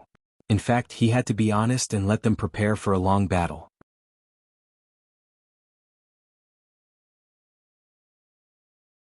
Chapter 566. 10 days. Lu Jian took a deep breath when he heard the answer. He knew that 10 days of reinforcements was the best they could hope for. However, as the platoon leader and the only officer here, he forced a smile on his face. It's only 10 days, no problem. We can definitely hold on because we are the most elite cold vanguard. Yes, it's only 10 days, we can definitely hold on. The soldiers were also filled with confidence because of the platoon leader's aura. Only Song Zhe, who was still reloading, had a red face. Would the sixth young master really be able to bring reinforcements in 10 days? On the other side of the commercial street, General Cece was also sitting on a large chair prepared for him by his personal guards. The casualty statistics had just been sent in. In just one day of attacks, the number of casualties had reached 13,000. When he saw the results, he couldn't believe it. If he were to continue fighting like this, wouldn't his 70,000 soldiers only be able to hold on for 5 to 6 days before they would all be buried here? Of course, this wasn't correct. After all, it was the first day of attacks. The enemy's muskets could unleash their full power. If he continued to attack with fatigue, even if his body was made of iron, he wouldn't be able to withstand it. Needless to say, muskets required bullets. If they continued to shoot, would the enemy have enough bullets? Since they had already come this far, there was no reason to retreat now. If they did, all their previous efforts would be wasted. Ceci forced himself to calm down and said to the captains beside him, "Pass down the order. Send a small group of soldiers to continue the harassment strategy.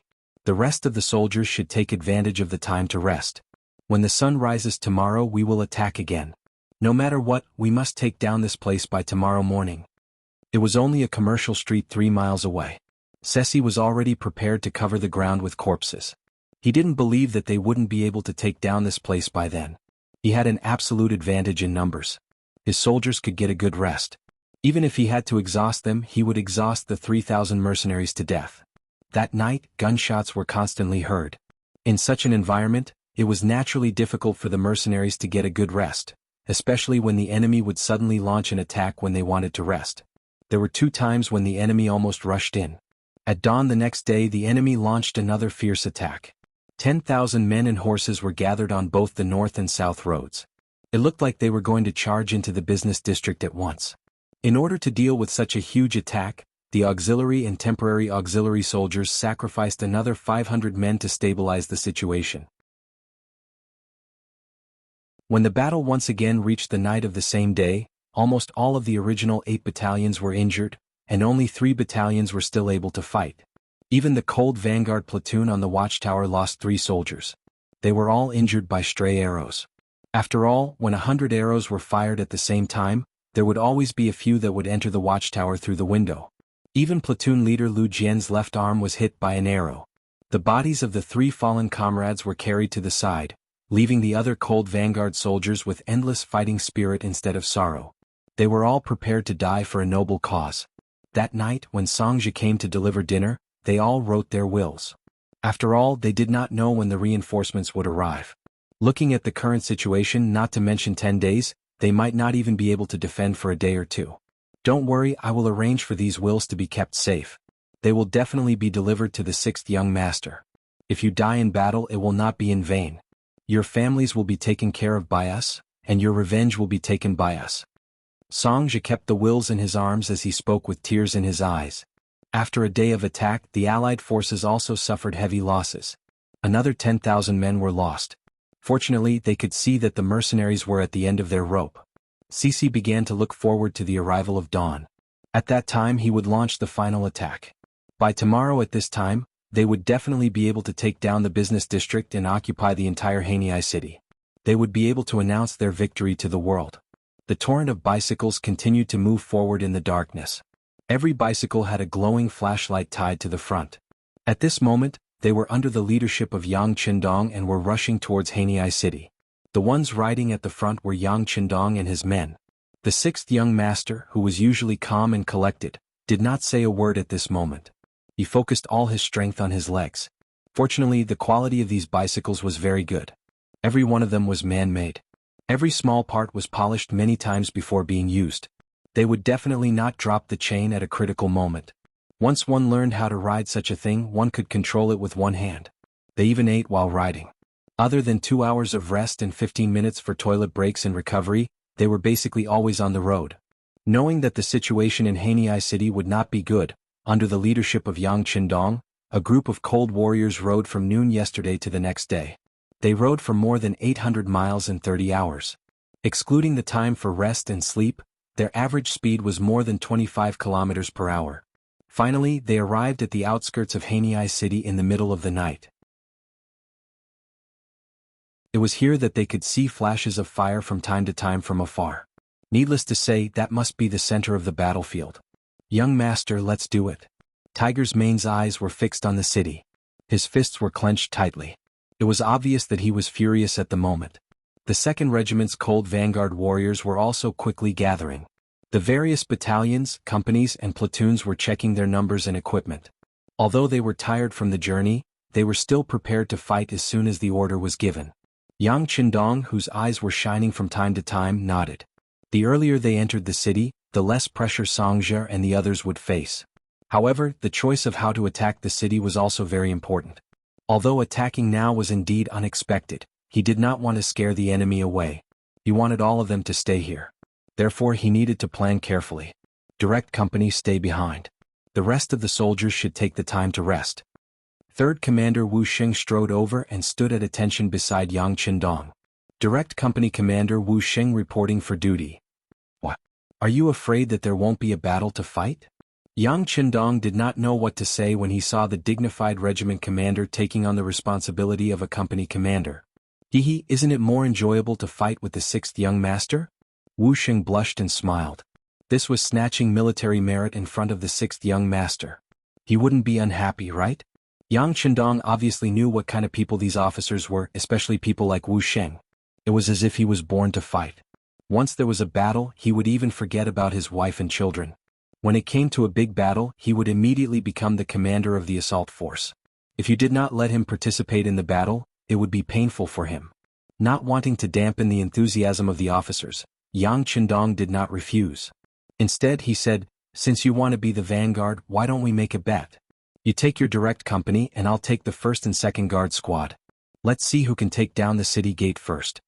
Although the 1st and 2nd Guard squads had been expanded after the battle, they only had 60 people in total. The direct company of the regiment had 100 people. Wu Xing could not help but show a strong fighting spirit. Okay, then let's compete. But 6th young master, what if we win?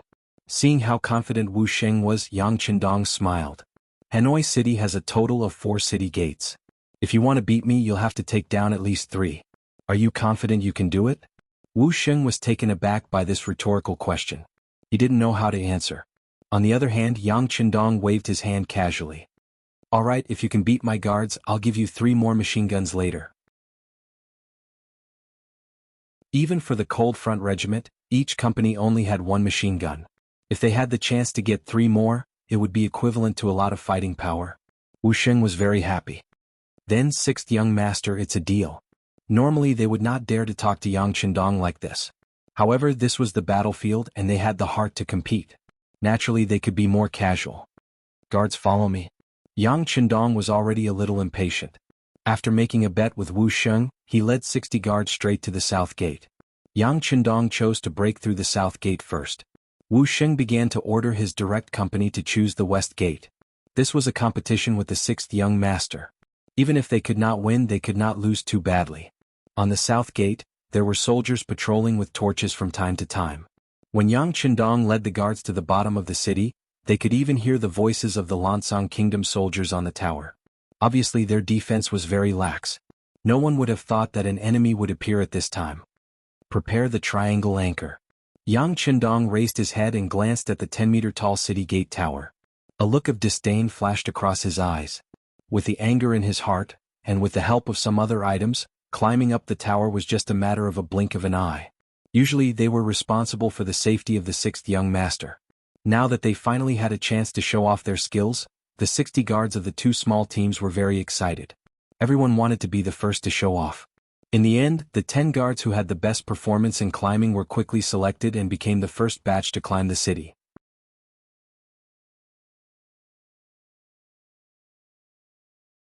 Chapter 567.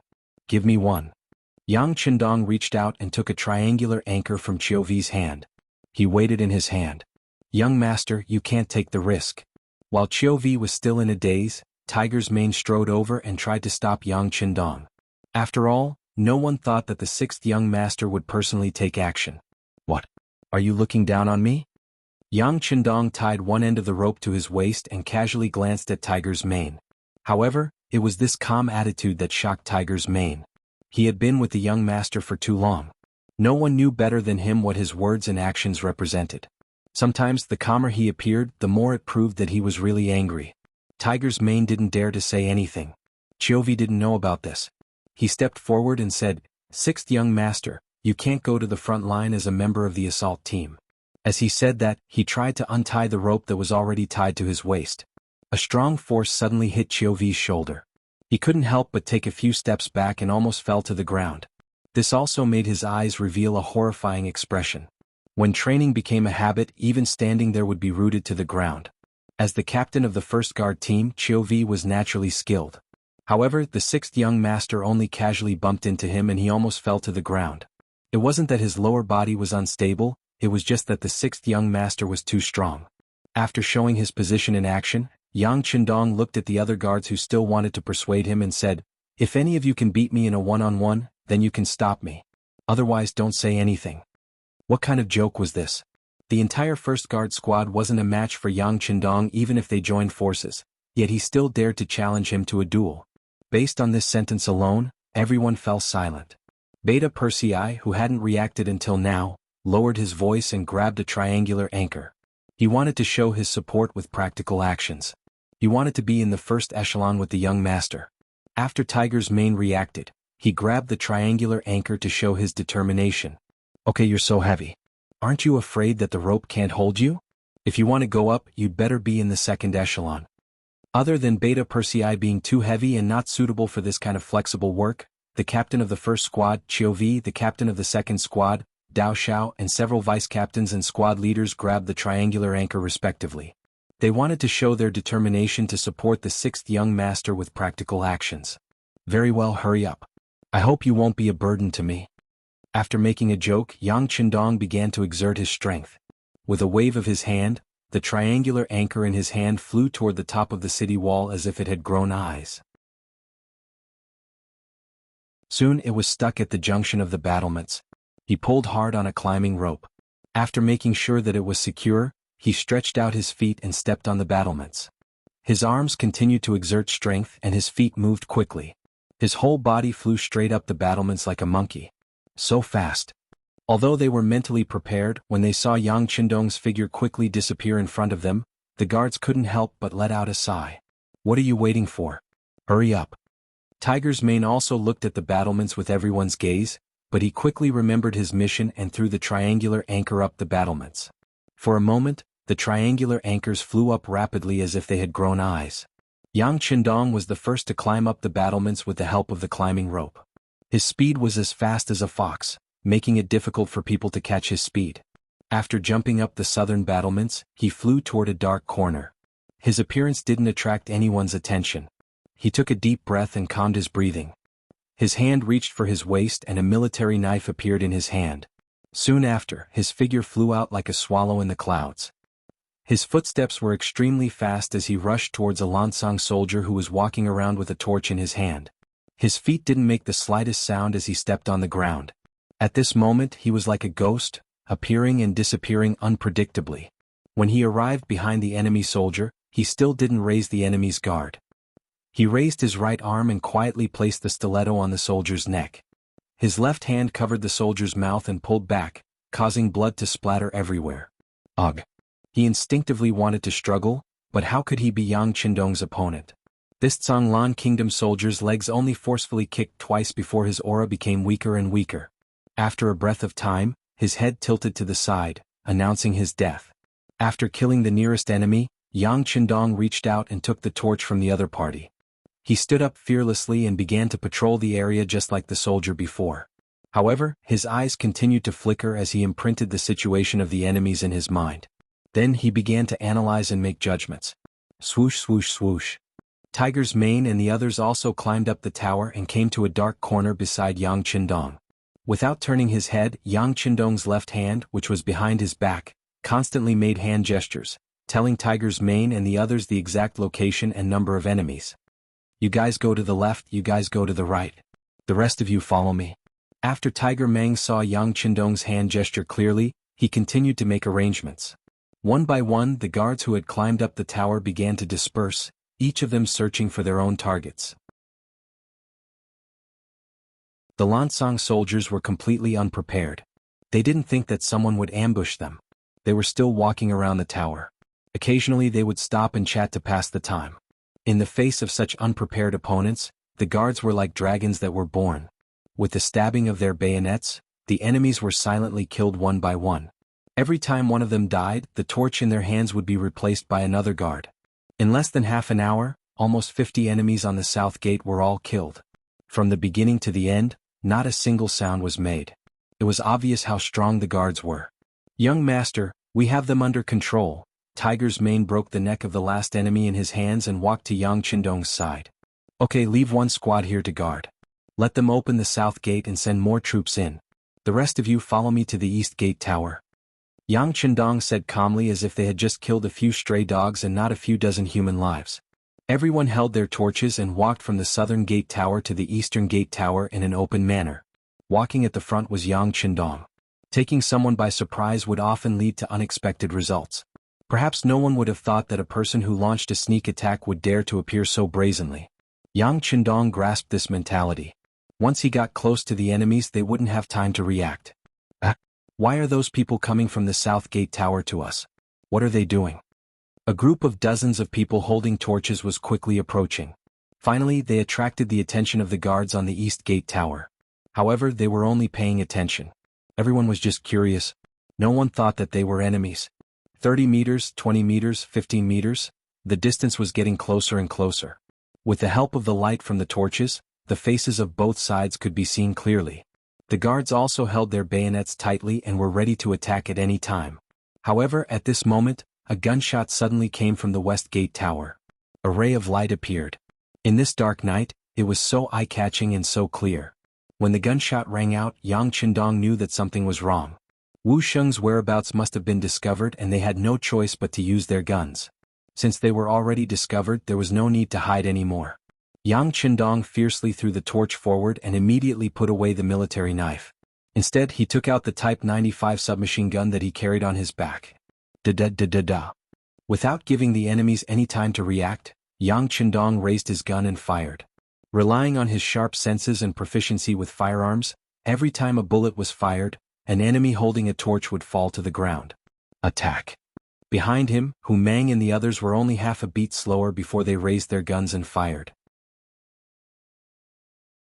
Instantly, gunshots rang out, and the enemies in front of them were all annihilated in less than 3 breaths of time. "Go to the north gate tower." Yang Qindong raised his left hand and made a forward motion. Then he took the lead and rushed out. In terms of elite level, these guards who spent every day with the 6th young master were constantly trained. Especially with Yang Qindong's personal strength getting stronger and stronger, they were not willing to continue being punching bags.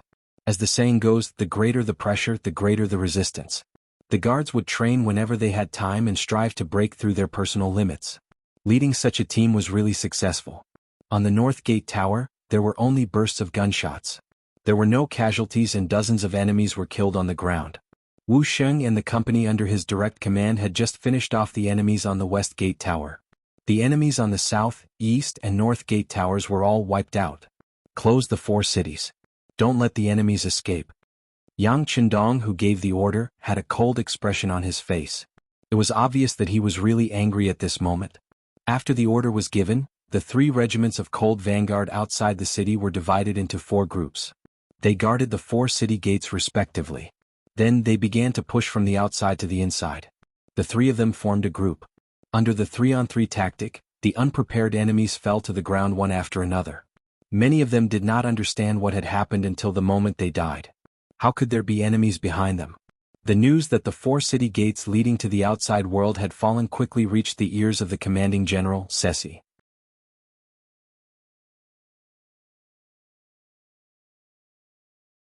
Chapter 568. That's impossible.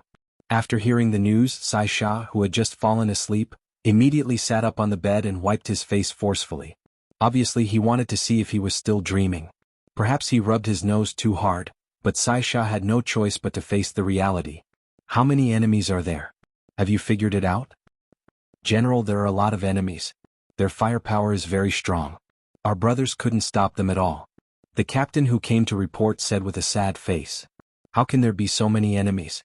We have only been in Hanoi for 3 days. Even if there are reinforcements, they couldn't have arrived so quickly. Also, didn't you say that not even a bird flew out when the city was surrounded? How did the news get out? Sai Sha's face was full of doubt and confusion. Seeing that Sai Sha was still thinking about these things, the captain said anxiously, General, now is not the time to look into these things. You should decide what to do next. Should we take advantage of the fact that the enemy hasn't formed a favorable encirclement and kill our way out? It was no wonder that the captain was so timid. Previously, when they said that they were going to be enemies with the mercenaries, their hearts were beating like drums.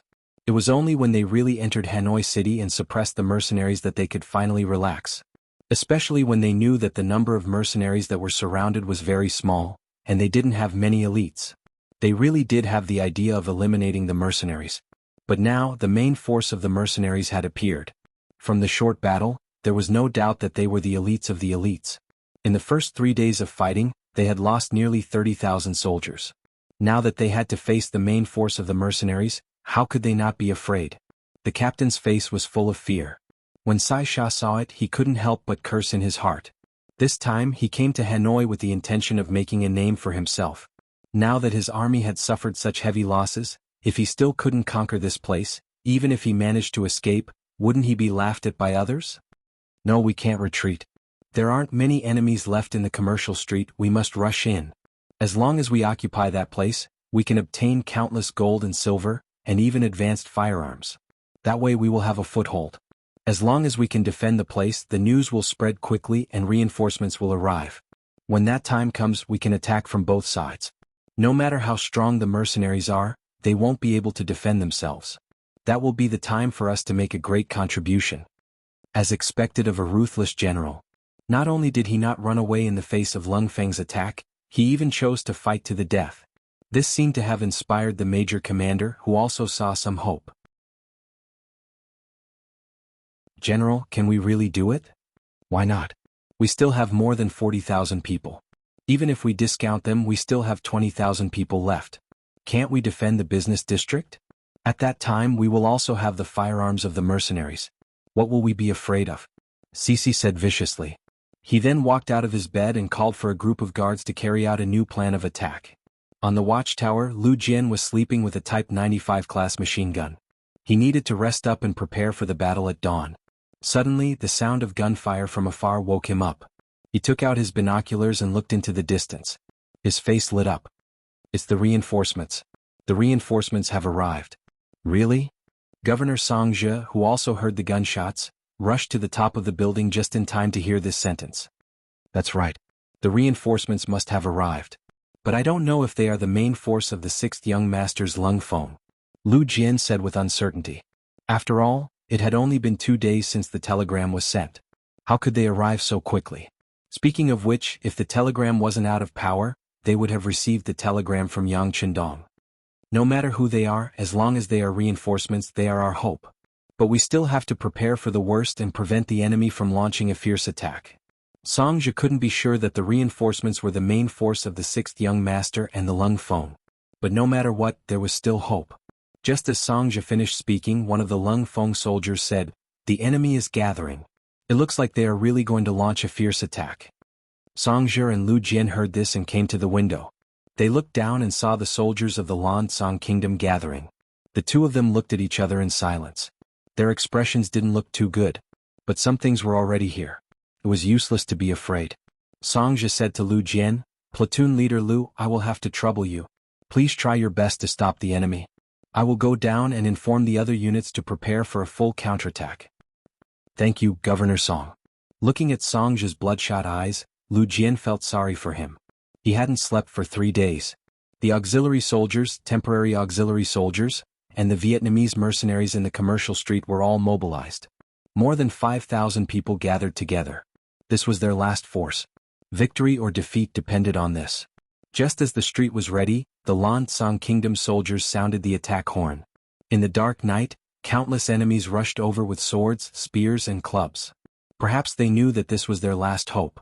The speed of these soldiers was faster than before. Attack, don't be afraid of wasting bullets. Attack with all your might. On the watchtower, Lu Jian held the 12.7 mm heavy machine gun and kept pulling the trigger. Bullets flew out rapidly. The shells that came out of the chamber quickly formed a layer on the ground. Beside him, a few of the Lung Feng soldiers also worked together and used their machine guns to sweep the ground. At the same time, the Lan Song Kingdom soldiers also fell to the ground.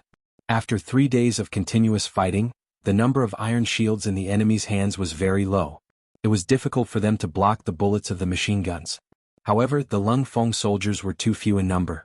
In the end, many of the soldiers still managed to rush into the commercial street. Attack. The auxiliary soldiers hidden in various places held Type 81 rifles and spat out tongues of fire. The first enemy soldiers who rushed in were turned into corpses. However, the enemy's numbers were too many. No matter how hard they fought, they couldn't break through. In the end, the enemy soldiers rushed in just like that. "Brothers, follow me and kill." With a loud shout, he took the lead and charged out with his blade. Behind him, there were thousands of soldiers and Vietnamese mercenaries, and they let out loud shouts as they clashed with the soldiers of the Lan Song Kingdom, unfolding the cruelest and most cold-blooded hand-to-hand combat. Scythes clanged, swords hacked, spears stabbed, axes and hooks hacked. Soon the place became a purgatory. Blood, broken limbs and corpses were everywhere. The Lung Feng 3rd Regiment was like a ferocious tiger rushing down the mountain from the city gate towards the center of Hanoi City. Following them were tens of thousands of educated youths from Chichen City. Of the 50,000 youths who were sent here at the beginning, there were only about 10,000 of them left in Hanoi City. When the battle broke out, they tried their best to hide. Although they were unarmed and wanted to kill the enemy and serve their country, they knew their mission and responsibility. Without a plan, they would only be courting death if they rushed out. When the Cold Vanguard Regiment appeared, they quickly gathered together and followed behind the Cold Vanguard Regiment. They took all kinds of weapons from the dead enemy soldiers and charged towards the commercial street with the Cold Vanguard Regiment. At the front of the charging army, Yang Qindong took the lead. Every time he fired a shot with the 95 style, an enemy would fall to the ground. With the existence of that qi, his perception was at least 3 times stronger than that of an ordinary person. These advantages made him like a fish in water. In just a short while, the number of enemies who had died at his hands had exceeded 100. "Young master, slow down. Young master, be careful." Tiger's Mane followed behind Yang Qindong with 2 guards. A gentleman would not stand under a collapsing wall. Logically speaking, Yang Qindong should not be allowed to participate in such a chaotic battle. However, none of them could catch up to the 6th young master. All they could do was follow closely behind and strangle all dangers in the cradle. This slowly turned them into a sharp knife, stabbing directly into the enemy's heart. Behind them was the main force of the Lung Feng 3rd Regiment. Commander Wu Sheng was already sweating profusely. Previously, when they were attacking the city, they were accidentally discovered by the enemy and had no choice but to take the initiative to fire. Even so, they only managed to take down the west gate of the 4 city gates. The battle for the city gates was already over. This made Commander Wu Sheng very depressed. However, they were still left in the dust by the 6th young master in the battle inside the city. As a self-proclaimed elite, he could not accept this. He yelled and urged the Cold Spear warriors to speed up, turning into a torrent that charged straight into the city center. Whether it was Yang Qindong's troops or the 2nd Regiment of the Lung Feng, they were all too fast. They were so fast that the Lan Song Kingdom soldiers did not even have time to form an effective defensive line before they killed their way over. Then they broke their formation and forced countless enemies to flee. Those who were too slow to run simply threw down their weapons and knelt on the ground. Yang Qindong passed by the spineless and kneeling surrendered soldiers and continued to lead the charge towards the commercial street near the palace. Behind Yang Qindong were a few dozen guards. Although they tried their best, they realized that they were getting further and further away from the 6th young master. Behind the guards was the 3rd Regiment of the Lung Feng led by Commander Wu Sheng. In comparison, although they tried their best, they were still at least 300 to 400 meters away from the guards. Behind them were the educated youths from Chichen City. At this moment they finally had a chance to use their skills. The work of reorganizing the kneeling captives would be done by them.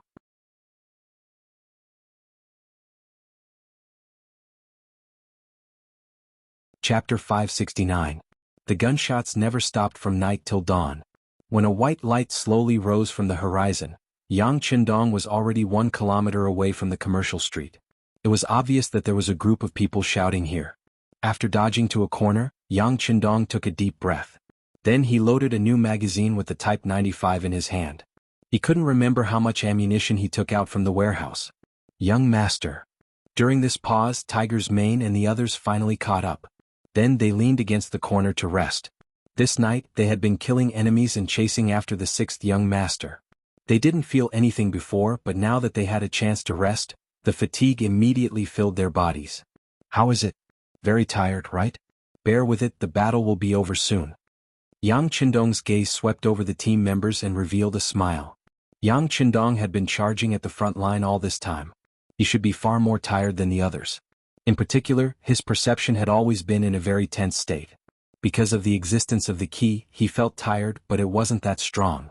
On the contrary, he could feel that the ki was stronger than before, and even faintly felt that it was getting bigger. This made Yang Qindong very curious. He wanted to know if there was a limit to this ki and where the limit was. The other team members didn't know what the sixth young master was thinking. After receiving encouragement, everyone's fatigue suddenly decreased by half. Each of them puffed out their chests, showing that they could still fight. Okay, check your weapons and equipment and prepare for a surprise attack. Yang Qindong's eyes were smiling. It was as if they weren't going to kill people but to have fun. After fighting for a night, the team members didn't have many bullets left. They weren't like Yang Qindong, who owned a large warehouse and had the world's largest arsenal behind him.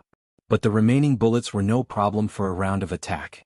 Alright, let's count to 5 and charge together. Seeing that all the soldiers were looking at him with inquiring eyes after checking their weapons, Yang Qindong suddenly said with a heroic spirit, 5, 4, 3, 2, charge. When Yang Qindong counted to 2, his figure had already stood up. With the word charge, he was the first to appear on the main street. Then the 95 style in his hand spewed out a tongue of flame, directly killing the enemies on the street behind him. This enemy troop was General Sexy's headquarters. He was reprimanding the captains and kiliarchs under his command as the battle was going badly. Who would have thought that an enemy would suddenly appear behind him? Da-da-da. Gunshots rang out one after another, and the unprepared Lansang soldiers fell to the ground like sliced chives. The gunshot attracted Cece's attention. What's going on? Why are there enemies behind us? Where are the troops we arranged to stop the enemy? It was no wonder that Cece was so panicked. At the beginning of the battle, he arranged for 3 kiliarchs and 3,000 soldiers to guard behind him. He thought that it was foolproof, but who knew that they were already scared out of their wits by the mercenaries? They either escaped from the city or found a place to hide. Some even surrendered and became captives. They were really frightened by the strength of Yang Qindong and the others. The gunshots didn't stop because of Cece's confusion. On the contrary, it continued. When the distance was close, a group of soldiers threw out the grenades at their waists, causing the ground to rumble. The distance between the two sides was about 200 meters.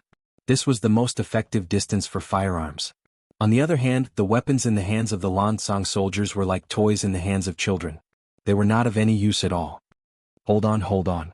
Cece was caught off guard by Lung Feng's sudden appearance.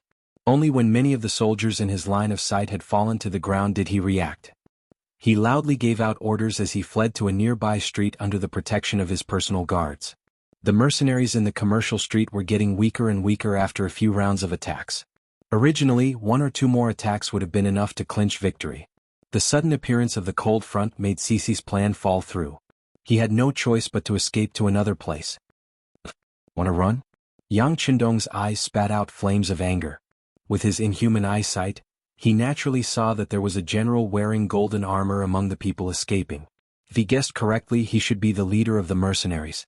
If he didn't encounter him, it would be fine. But since he encountered him, there was no reason to let him escape. He ran as if he was flying.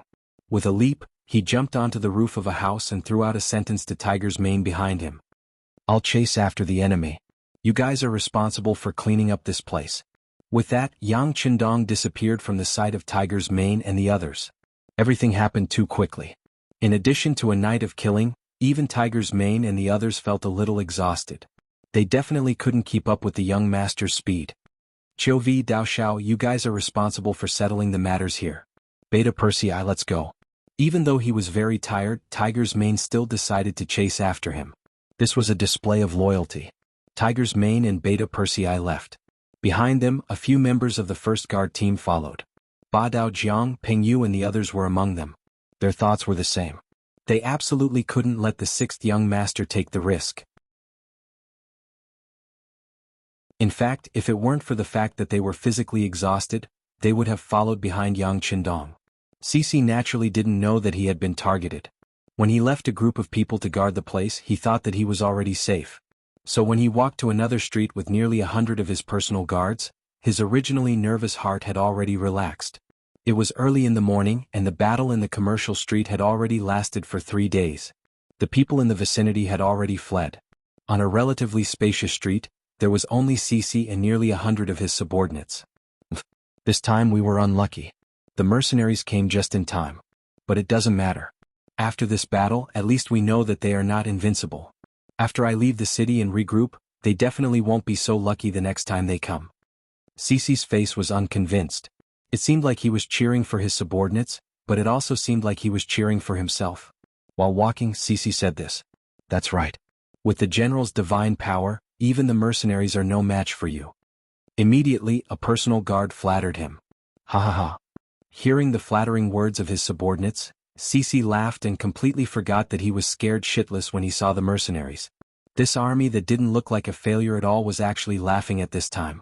It looked so discordant. At this moment, an even more discordant voice exploded above their heads.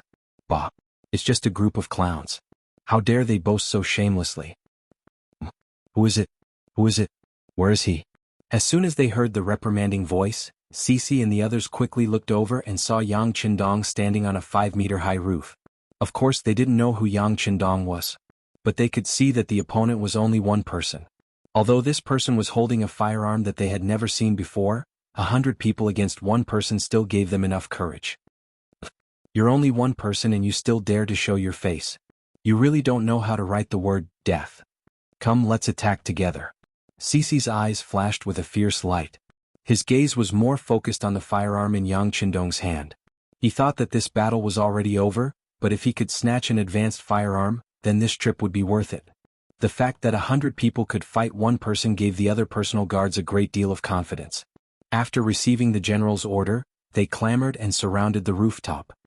You don't know the meaning of death. Yang Qindong stood on the rooftop like a god. Looking at these people with swords and spears who wanted to surround him, his eyes flashed with a strong murderous intent. Then he raised the gun and fired at a few personal guards who were climbing up the rooftop. Bang!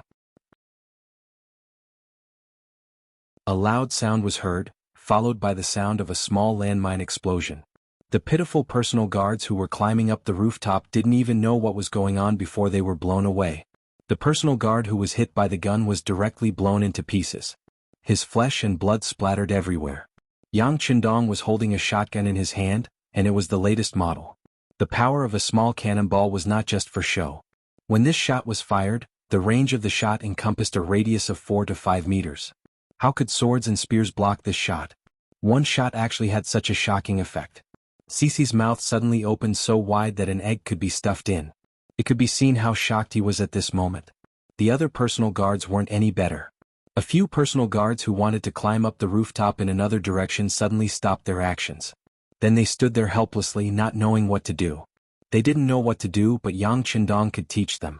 They saw the muzzle of the gun turn, and the next shot was already in front of them. Bang! A large hole appeared on the rooftop. Naturally, no one who stood there was lucky enough to escape. If they weren't dead, then they were injured. Oh my God! The power of the shotgun scared them. After seeing the power of 2 shots, none of the personal guards thought of taking Yang Qindong's life. On the contrary, each of them quickly found a place to hide. At this moment, Yang Qindong, who was alone, was not a soft persimmon to be pinched. He was like a fierce tiger in the forest, opening his mouth and swallowing their lives.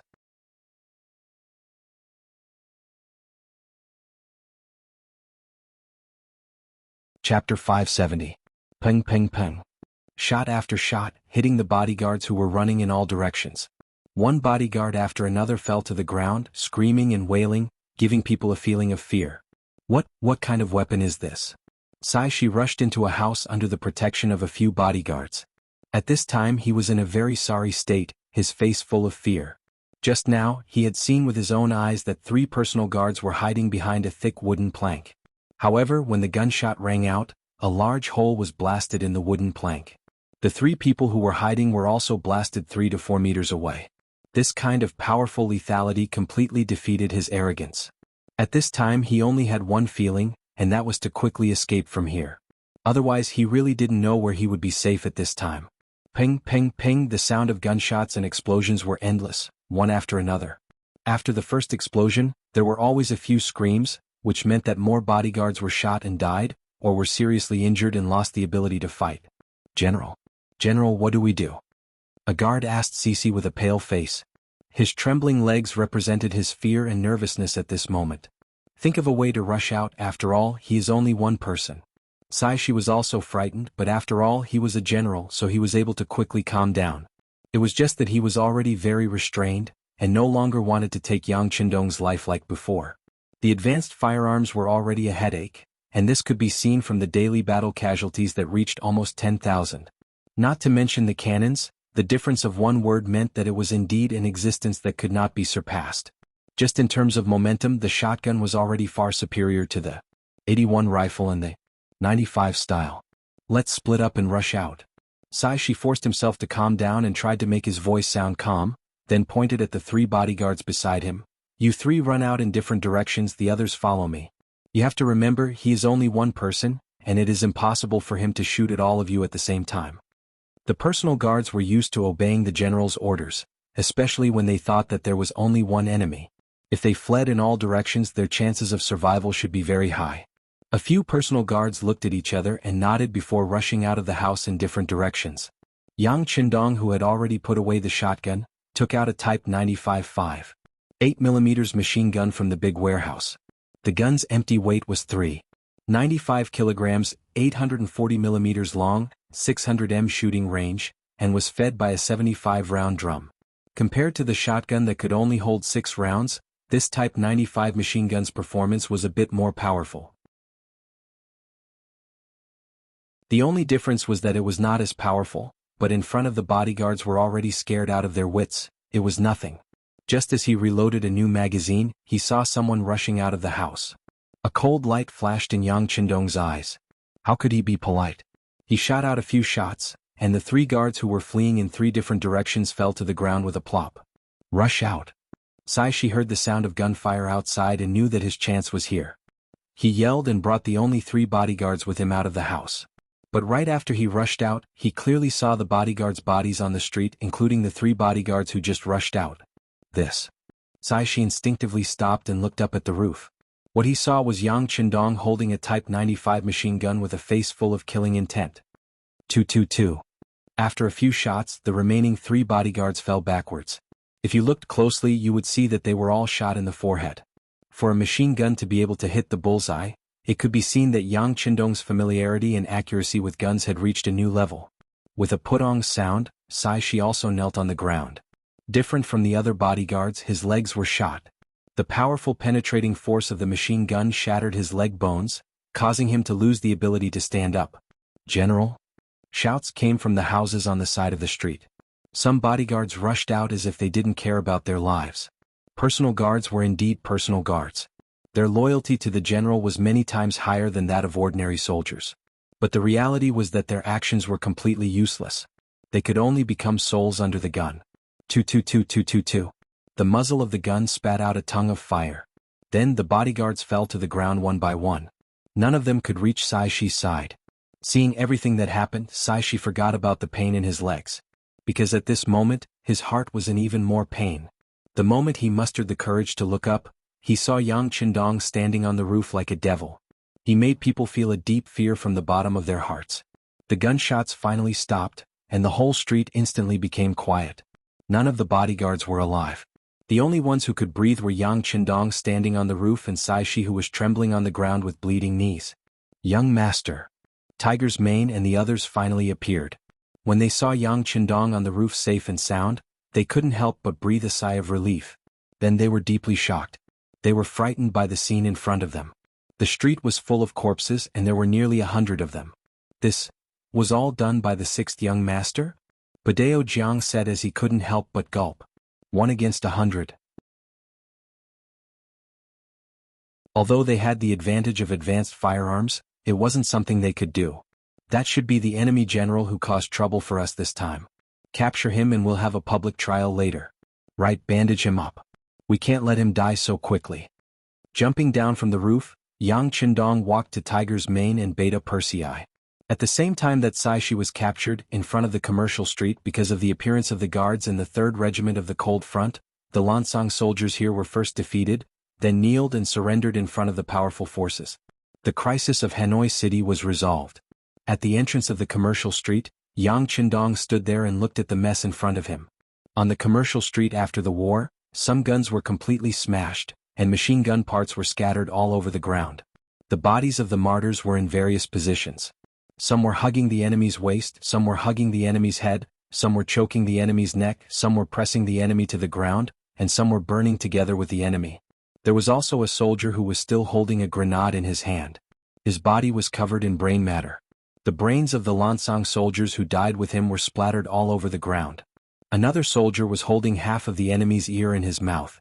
When they buried the bodies of the martyrs because their hands were interlocked, they hugged the enemy so tightly that some of their fingers were broken. The cruel side of the war was finally revealed.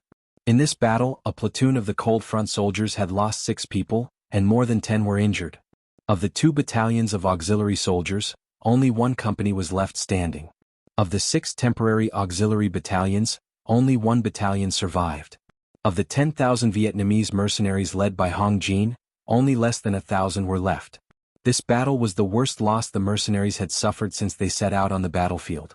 Although this sacrifice had eliminated more than 40,000 enemies, this result still made Yang Qindong's heart ache. Standing behind him, Tiger's Mane, Beta Persei and the others' eyes were red, and the murderous intent in their hearts had unknowingly gathered. Young master, this hatred must be avenged. Of course it must be avenged. Yang Qindong said with absolute certainty. Not only did the Lansang kingdom take in Fan Yuhai's defeated troops, they even dared to take the initiative to attack them. If he did not destroy them, how could he get rid of the hatred in his heart? Wouldn't that make others look down on him? 6th Young Master. Song Zhi Gaoyu, Lu Jian and Hong Jin finally appeared.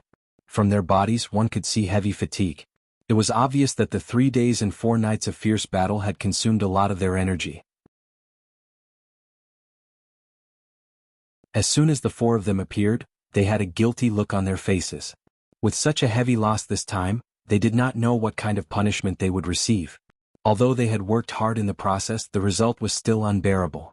This was especially true for Hong Jin, who was one of the 4. This time he was the one who allowed the enemy to break in while he was defending the city. What was even more hateful was that there were some traitors among his subordinates. It could be said that he was the most responsible for this incident in Hanoi City. He was originally a defeated general, and this time he committed such a big mistake. He really did not have the face to face Yang Qindong. The reason why he came this time was to ask for forgiveness. He was even mentally prepared to be punished severely and even to hand over his military power. Yang Qindong stood there motionless like a mountain. His eyes swept across the 4 people's bodies and faces, bringing great pressure to them. Hong Jin's mistake was already mentioned. Gao Yu's mistake was that he did not follow the rules and regulations. As a result, the telegraph was always on. When it was needed, there was not enough power to receive the telegraph. Naturally, it was a big mistake to not be able to receive the news. Although Lu Jian worked hard in the battle as the highest-ranking officer of Lung Feng, he only cared about the small area in front of him.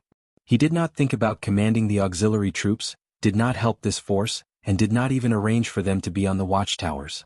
Otherwise, the battle would not have been so difficult. As for Songzhi himself, he only focused on developing the economy. He did not think about how to deal with the enemy if they attacked. This was a little short-sighted. He did not even make good use of the 10,000 educated youths in the city.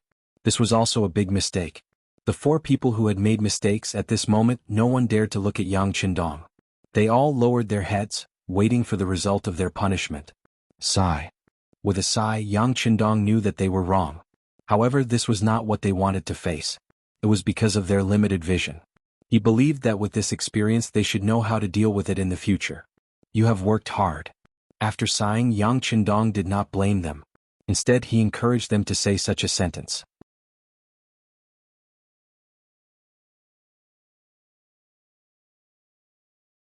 Chapter 571.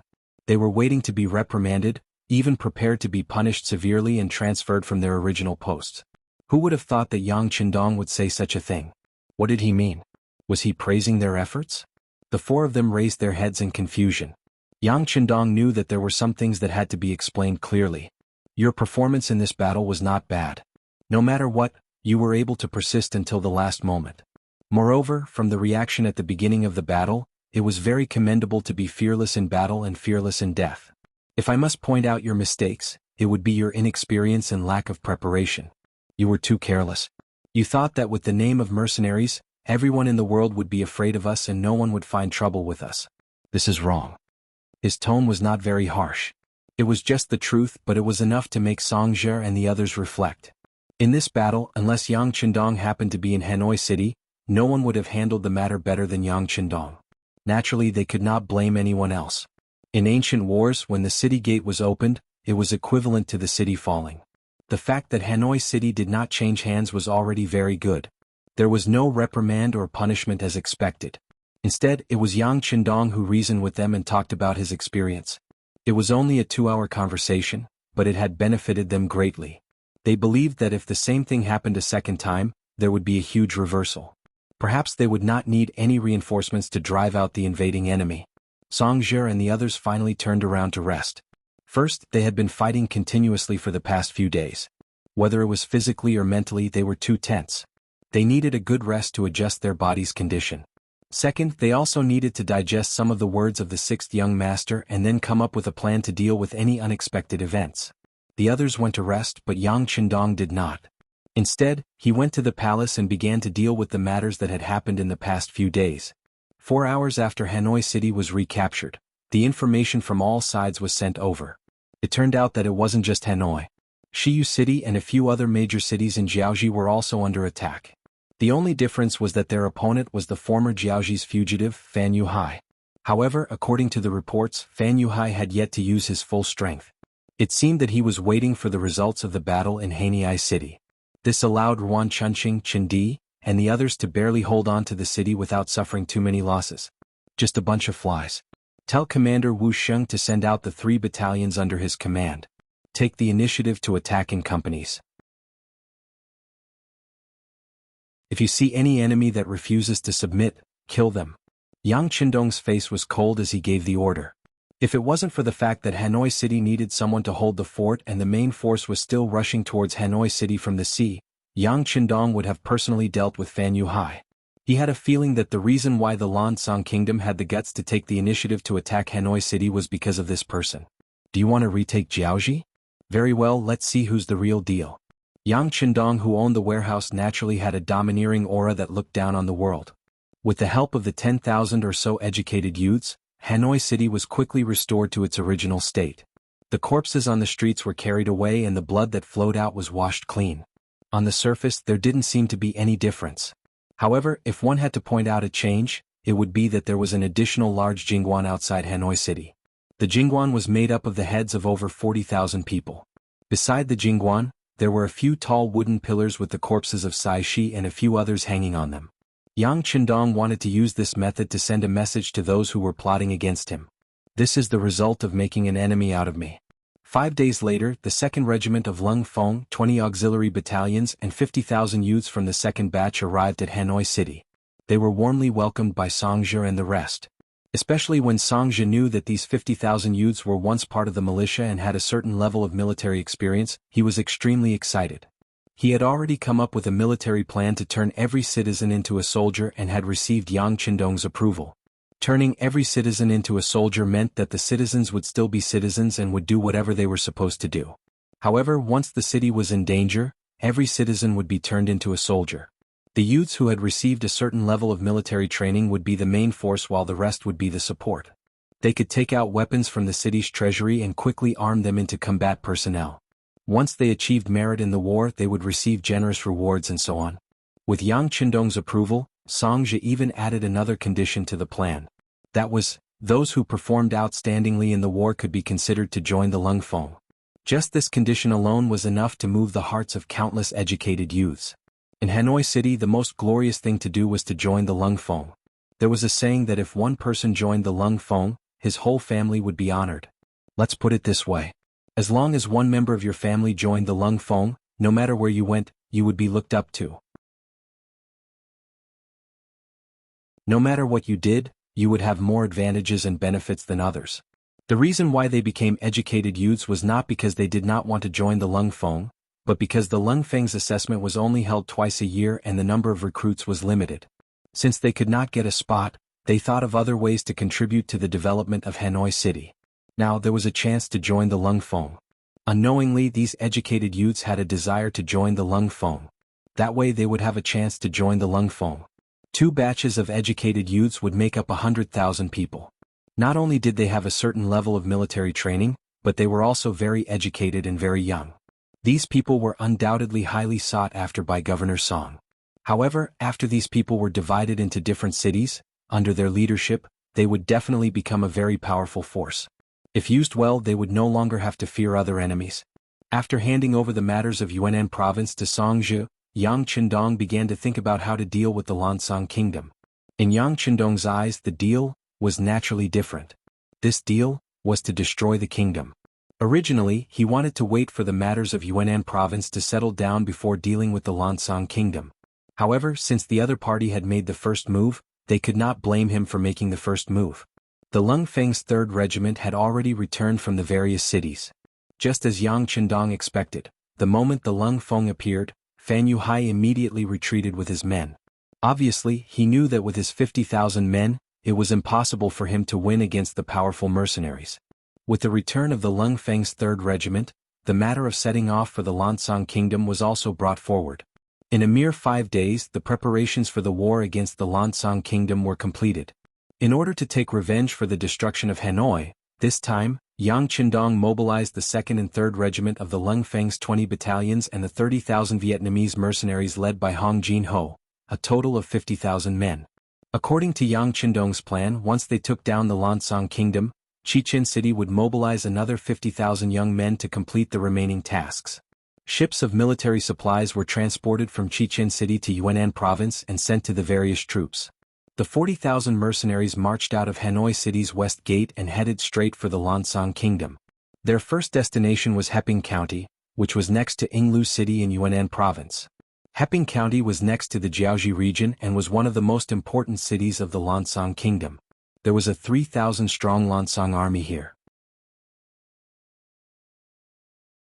When the mercenaries arrived at Yinglu City after 3 days, they did not stop and continued forward. The scouts of the Lansang kingdom spread the news to the capital, Wanxiang City. Wanxiang City, the city that represented the political and economic center of the Lansang kingdom. Within the palace, King Piaci felt waves of pain in his teeth. He had believed Fan Yuhai's words and took the initiative to attack Jiaozhi City because he wanted to take advantage of the situation. He had heard that there were mountains of gold and silver there. As long as they won the war, they would obtain many advanced firearms that could make up for the shortcomings of the Lansang army. However, who would have thought that the main force of the mercenaries would suddenly appear? Not only did they resolve the crisis of Hanoi City, but they also defeated the 70,000 men including Sisi. Less than 10,000 men managed to escape the city. First, there was the defeat of Lotti's 100,000 men, then there was the defeat of Sisi's 50,000 men. The Lansang kingdom's military strength was not very strong to begin with. Now they only had 100,000 men led by Sang Wenla and 20,000 royal guards left in the palace. 120,000 men against 40,000, and in this battle, it seemed like they had the advantage. However, if the enemy was the mercenaries, it would be a different story.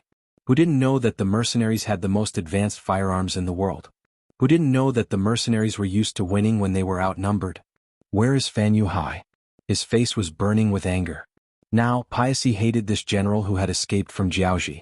If he hadn't listened to his words, he wouldn't have to face the main force of the mercenaries so early. Your Majesty, General Fan's troops have already arrived at Sangnu City. He sent someone to deliver a message, asking Your Majesty to lead the army to meet with him. He wants to defeat the mercenaries. Great General Saiwang stepped forward and saluted. A defeated mercenary? What a boastful claim. If Fan Yuhai really had such an ability, he wouldn't have had to run away like a stray dog. A mocking voice came from the crowd of officials. Then a middle-aged man with small eyes and a big head took the initiative to stand up. He cupped his fist and said respectfully to the high and mighty Piaci, Your Majesty, I think that Fan Yuhai wants to use us as a shield. He wants us to fight to the death with the mercenaries. Otherwise, why didn't Fan Yuhai make a move when Saishi had already attacked Hanoi City before? We have already suffered a loss. Your Majesty, please reconsider. Don't be fooled again. The person who spoke was the Lansang Kingdom's imperial preceptor, Long Qi. He was known for his eloquence and intelligence. He was later recruited by Piaci and given the position of imperial preceptor.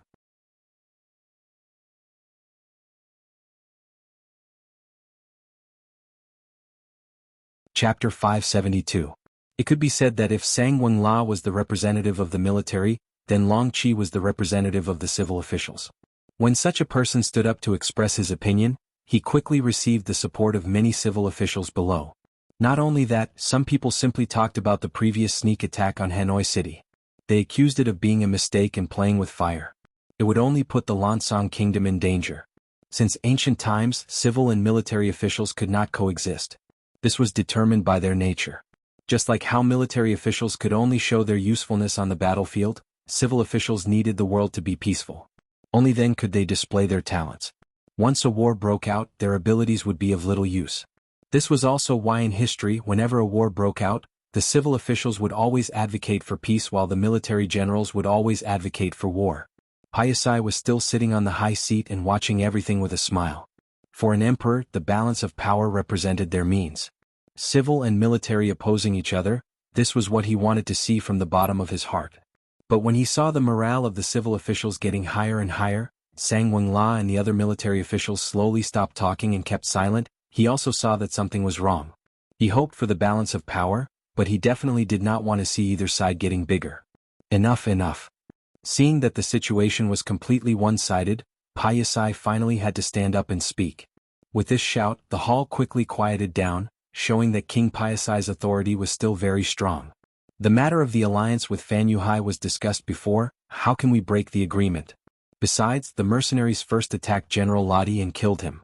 This time they killed General Sisi. We are already irreconcilable with them. Let's not think about getting along peacefully. Sang Wenla, this king now orders you to lead the army north and meet with General Fan Yuhai in Sangnu City. We must keep the enemy army out of the country. This subject understands. Sang Wenla lowered his head and respectfully agreed. When he raised his head, he looked at Long Qi and the others with a somewhat provocative gaze. The meaning of showing off was very obvious. The court meeting ended with the king's words. If Sang Wenla began to deploy the army, he also sent people to supervise the army's food. This time, an army of 100,000 was going to war. Just eating and drinking every day was not a small expense. Imperial tutor, General Sang is here to rush us for food and clothing. As soon as he returned to his residence, Long Qi saw some relevant officials waiting for him in front of his residence. He was not in a good mood, so he waved his hand impatiently. Here, give me whatever you want.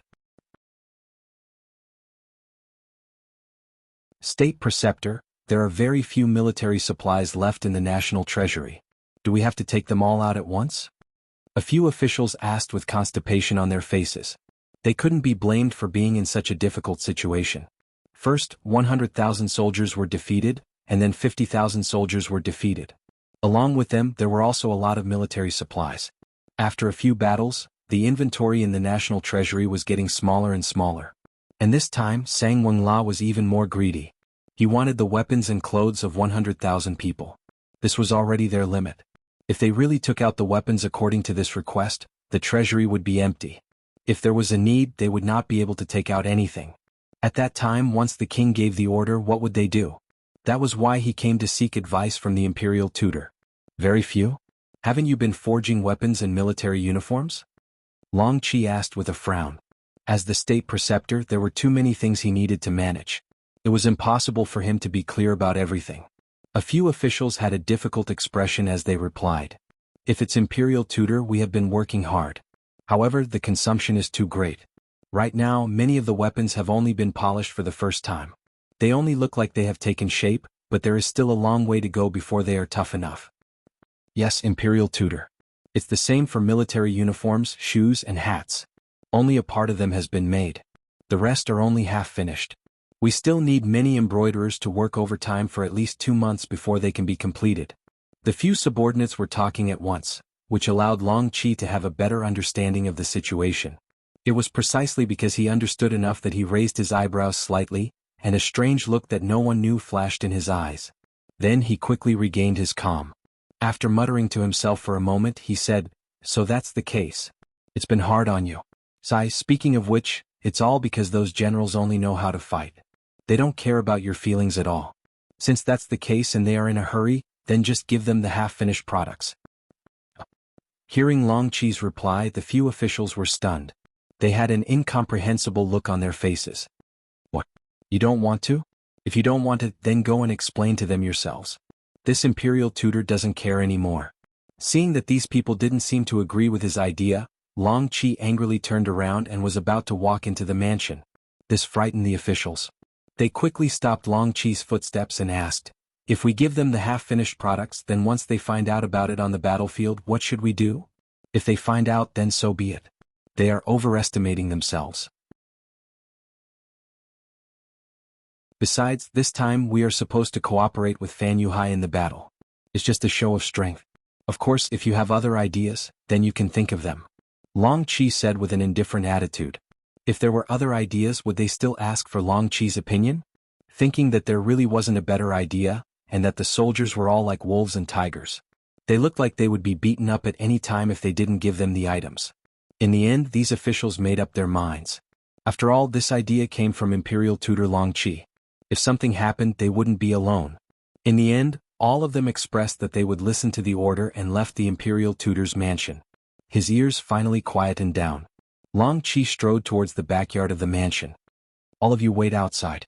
This Imperial Tutor wants to be alone for a while." Waving his hand, he dismissed the guards beside him and entered the courtyard alone. After there was no one around him, Long Qi's footsteps became faster. After making several turns, he stopped in front of a small house. After taking a deep breath, he pushed open the door and entered. The small house wasn't very big. Other than a bed, 2 chairs, and a small wooden table, there was nothing else. It looked very simple and crude. However, at this moment, there was a person sitting on a chair and fiddling with tea leaves in front of him. He seemed to be very focused and didn't seem to be displeased by the simple environment at all. "Mr. Yun." Long Qi's attitude became more respectful. It was far from the high and mighty attitude he had towards the lower officials. "Imperial Tutor is here. Please take a seat. You came just in time. Try the tea leaves I just brewed." Mr. Yun smiled and pointed at the empty chair in front of him. "Then let me try Mr. Yun's craftsmanship." Long Qi squeezed out a smile and sat down on the chair. The small house suddenly became much quieter. After the tea was brewed, Mr. Yun took the initiative to pour tea for both of them. Only then did Long Qi took the teacup and took a sip. Then he pretended to be very intoxicated and said, "It's really good tea." Naturally, no one cared about whether the tea was really good or not. What everyone wanted was just the atmosphere. Mr. Yun looked at Long Qi's performance and chuckled. He understood that the other party was using this matter to express his attitude. Since the other party said that his tea was good and his attitude was so respectful, needless to say, this person had already made his decision. With this thought, the smile on his face became even wider. Then, his right hand reached into his bosom and 1,000,000 taels of silver banknote appeared in his hand.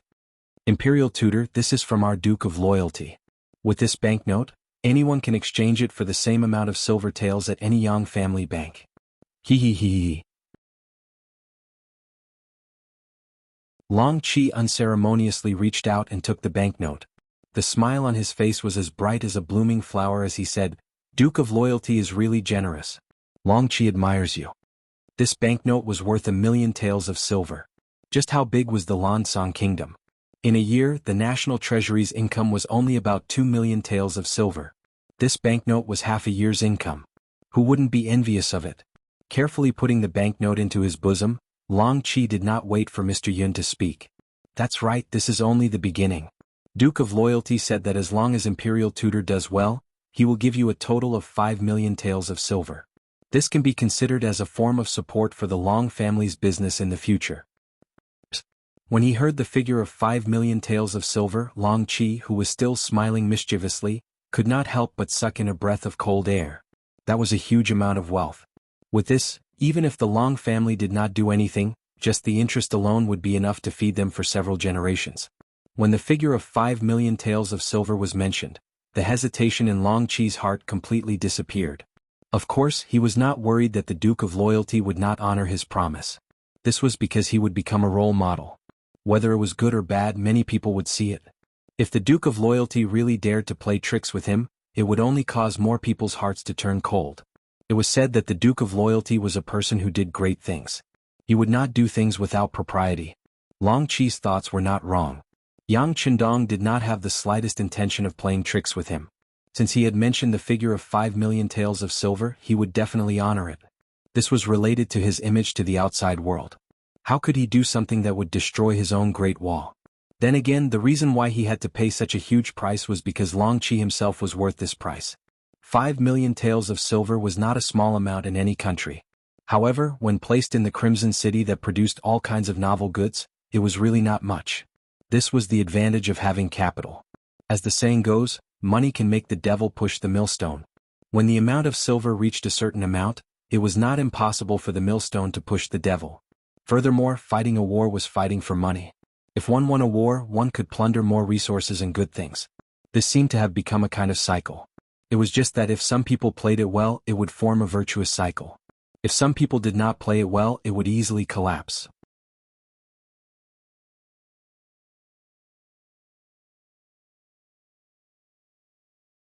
Chapter 573. Obviously, Yang Qindong was the kind of person who liked to play. With a large warehouse, countless goods and all kinds of knowledge in his hands, this was enough to give him an advantage of a few hundred years. If he couldn't do this well, then he would have lived his life in vain. Of course, there were some things that couldn't be done immediately even if one had money. For example, the process of contacting and persuading Long Qi didn't go smoothly at first. The so-called Mr. Yun was Yun Ke, the leader of the Security Bureau's External Affairs Group 3. He was the one who had convinced Qin Di in Jiaoji Shiyu City to deal a heavy blow to King Li Li and his son, allowing the war to proceed more smoothly. After his contribution in Jiaoji, he was sent to the Lansang Kingdom and began to tackle problems here. Perhaps because the mercenaries didn't arrive here, it took a lot of effort to establish a relationship with Long Qi. After spending a lot of money, he finally met Long Qi. Long Qi still didn't trust him, or rather he still had some illusions about the Lansang Kingdom. No matter what, Long Qi was still the state preceptor of the Lansang Kingdom. He was considered the role model and leader of the civil officials. For someone with such a high position and authority, it was extremely difficult for him to betray the Lansang Kingdom. Fortunately, Skylark was indeed capable. In order to meet Long Qi, he spent 1 million taels of silver. Sure enough, for the sake of money, the two finally met in private. Needless to say, with Skylark's ability, it didn't take long for Long Qi to be moved, especially after he was promised that the Yang family's goods in the Lansang Kingdom would be given to the Long family to handle. Long Qi really couldn't refuse. But even so, Long Qi didn't agree immediately. Instead, he said that he needed to think about it. In fact, he wanted to investigate properly. Sure enough, after they met and parted ways, many people from the state preceptor's residence left the Lansang Kingdom and rushed to Jiaoji and Great Ming as merchants. It was also because the investigation needed time, and before the final decision was made, Long Qi couldn't say anything. This caused Yang to not receive accurate information in advance when the battle in Hanoi City broke out, causing the mercenaries to suffer some losses. Although the sixth young master did not blame Skylark for this matter, he still blamed himself, thinking that his intelligence work was not good enough. In order to make up for this mistake, he suddenly appeared in the Imperial Advisor's residence and stayed there as a guest. This was definitely a risky move. Long Qi didn't reject Skylark's sudden appearance. Instead, he got someone to arrange a house for him in the backyard. The state preceptor's plan was also very good. If the people who came back with good news, he naturally wouldn't mind having a good talk with Skylark. On the other hand, he could also capture this person and send him to the king to show his loyalty. The path of advancement and retreat were both beneficial to him, so he allowed Skylark to move in. In the span of 2 months, the people that were sent out returned one after another. The news that they brought back completely shocked State Preceptor Long Qi. Doing business was an act of earning money. Long Qi was naturally clear about this. However, he didn't have a direct understanding of how profitable it was. Perhaps this was because the Lansang Kingdom was too small, which limited his vision. However, the people that were sent out reported that as long as a merchant was able to do business with the mercenaries, they could be described as earning a lot of money. They used the Chang clan of the southern Ming dynasty as an example. They were originally a business aristocratic family. Later on, because of their relationship with the mercenaries, they heard that the future head of the Chang clan was a student of the Duke of Loyalty and Courage. With this, they could obtain more novel goods and sell them to other merchants. With the cooperation of the Yang clan's bank, the people from the state preceptor's residence were lucky enough to see some of the account books. The figures obtained from them shocked Long Qi even more. Just the Chang clan alone could earn up to 500,000 taels of silver a month from doing business. This was also because they were in the southern Ming dynasty, where the business competition was very fierce. If they could make a net profit of 500,000 taels of silver a month, wouldn't that be 6 million taels of silver a year? If the Long clan could also get a share of the profits, the Lansang kingdom's spending power couldn't be considered small and there wasn't that much competition. Wouldn't they be able to make a few million taels of silver a year? With the figures in front of him, Long Qi had no choice but to take action. The scales in his heart finally tilted. Under the temptation of huge profits, he finally made the final decision to agree to Yang's request for cooperation and betray the Lansang kingdom's interests. Not to mention whether the Lansang kingdom could withstand the attacks of the mercenaries. Even if it could, the foundation of the kingdom would be shaken. Even if he was the state preceptor, how much could he gain from this? Not to mention that his position as the state preceptor wasn't permanent. It was already lonely at the top and there were many people secretly coveting this position. If he did something wrong, it was very likely that he would be consigned to eternal damnation. Then if the mercenaries won the war, where would he go? No matter how he looked at it, it was better to cooperate with the mercenaries. After all, the benefits were there and he wouldn't lose it. As long as he had money, he could enjoy life. As for what would happen to the Lansang kingdom, it had nothing to do with him. He was just a subject, wasn't he? With a decision in his heart, Long Qi finally came to the backyard to meet the guest elder who had been in his residence for 2 months. When he came, Young guessed that the other party had made up his mind and took out 1,000,000 taels of silver note, leaving the other party with no way out. Under the temptation of so much money, Long Qi indeed had no way out. Under the influence of greed, it was possible to do anything, not to mention the 3 million taels of silver that would be given after the matter was completed. Long Qi was actually thinking about it. It was possible to do business, but one had to have the capital to do so. Even though he had been the state preceptor for a few years, in reality, there were too many people that he needed to feed. In terms of money, he had only accumulated a few 100,000 taels, and this was under the situation where he held great power. Now that he even had the capital to do business, he naturally wouldn't have any scruples. He told Young everything that happened in today's court meeting, as well as the few subordinates in charge of the war logistics looking for him. Very good. Young was very satisfied with Long Qi's attitude. Since the state preceptor has already expressed his stance, then we are all on the same side. The victory of the mercenaries is also our victory. For this kind of victory, I think we can have some ideas on the soldiers of the Lansang kingdom. As long as we can control their logistics, it will be a great achievement. And if we really do make a contribution in this matter, I can consider suggesting to the Duke of Loyalty to give the state preceptor more money as a reward. Hearing that there was a great reward, Long Qi's eyes almost narrowed into slits. In order to express his gratitude, he revealed another piece of information. Mr. Yun, my people have discovered that many of the Han people stationed in the Lansang kingdom are being gathered. As for what they are doing, I am not too sure. Oh, there is such a thing? After hearing this, Young's expression became much more serious. Although he didn't understand the reason behind this, it wouldn't happen for no reason. It seemed that there was a need to report this matter to the 6th young master. 40,000 mercenaries took down Heping town in a single attack. The town walls weren't high to begin with. The enemy only had 3,000 people and 10,000 civilians. It was impossible to stop the mercenaries from advancing. After taking over the town, Yang Qindong entered the barracks of the Lansang soldiers. Lung Feng's second commander Luo Pa, political commissar Kong Jie, third commander Wu Sheng, and political commissar Qin Bo all came to the 6th young master. 6th young master, in this battle, we have captured around 1,800 Lansang soldiers. How should we deal with them? Should we send them back to Vietnam with the civilians and send them back to Ryukyu Island by sea? The political commissar of the 2nd Regiment, Kong Jie, asked. Things like this after a battle were usually handled by political cadres like them. Send the civilians back. There is no need for the soldiers. Kill them all. Yang Qindong was still looking at the sand table that Tiger's Mane had just made. He didn't even raise his head as he spoke. Kill them all? Kong Jie thought he heard wrong and asked again. Yes, kill them all. The martyrs of Hanoi City need an explanation from us. Since the Lansang nation dared to find trouble with us, they should be prepared for our revenge. Yang Qindong raised his head as he spoke. Then, his gaze swept across Luo Pa and the other three. What? Do you have any questions? Being stared at by Yang Qindong, the four of them instantly felt pressured.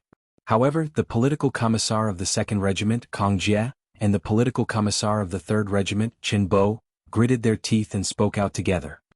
6th Young Master, killing prisoners is not a good thing. Qin Bo was originally a military officer. Even now, he was still the battalion commander of the 2nd Battalion of the 3rd Regiment. However, since he was also the political commissar of the regiment, he had to carry out his authority. He stood up and spoke out together with Kong Jie. Yang Qindong raised his eyebrows. He seemed a little displeased. Of course, killing prisoners is not good. However, it is also a means of war. As long as it can intimidate the enemy, this young master thinks that the death of these 1,800 people is worth it. Alright, it's settled. Go and carry it out. He casually waved his hand and concluded the matter. He did not give anyone else the right to speak. Yang Qindong was already giving them face by explaining to the two political commissars. If they still had any objections, then he wouldn't mind replacing them. It was a good thing for officers to have their own opinions. However, it depended on what kind of situation they were in. This was a war that could destroy a nation. If they had even the slightest bit of mercy, it would prove that they were not suitable for this kind of war. There was no other way. Although Kong Jie and Qin Bo's faces were still a little gloomy, they still knew how to behave and left the room.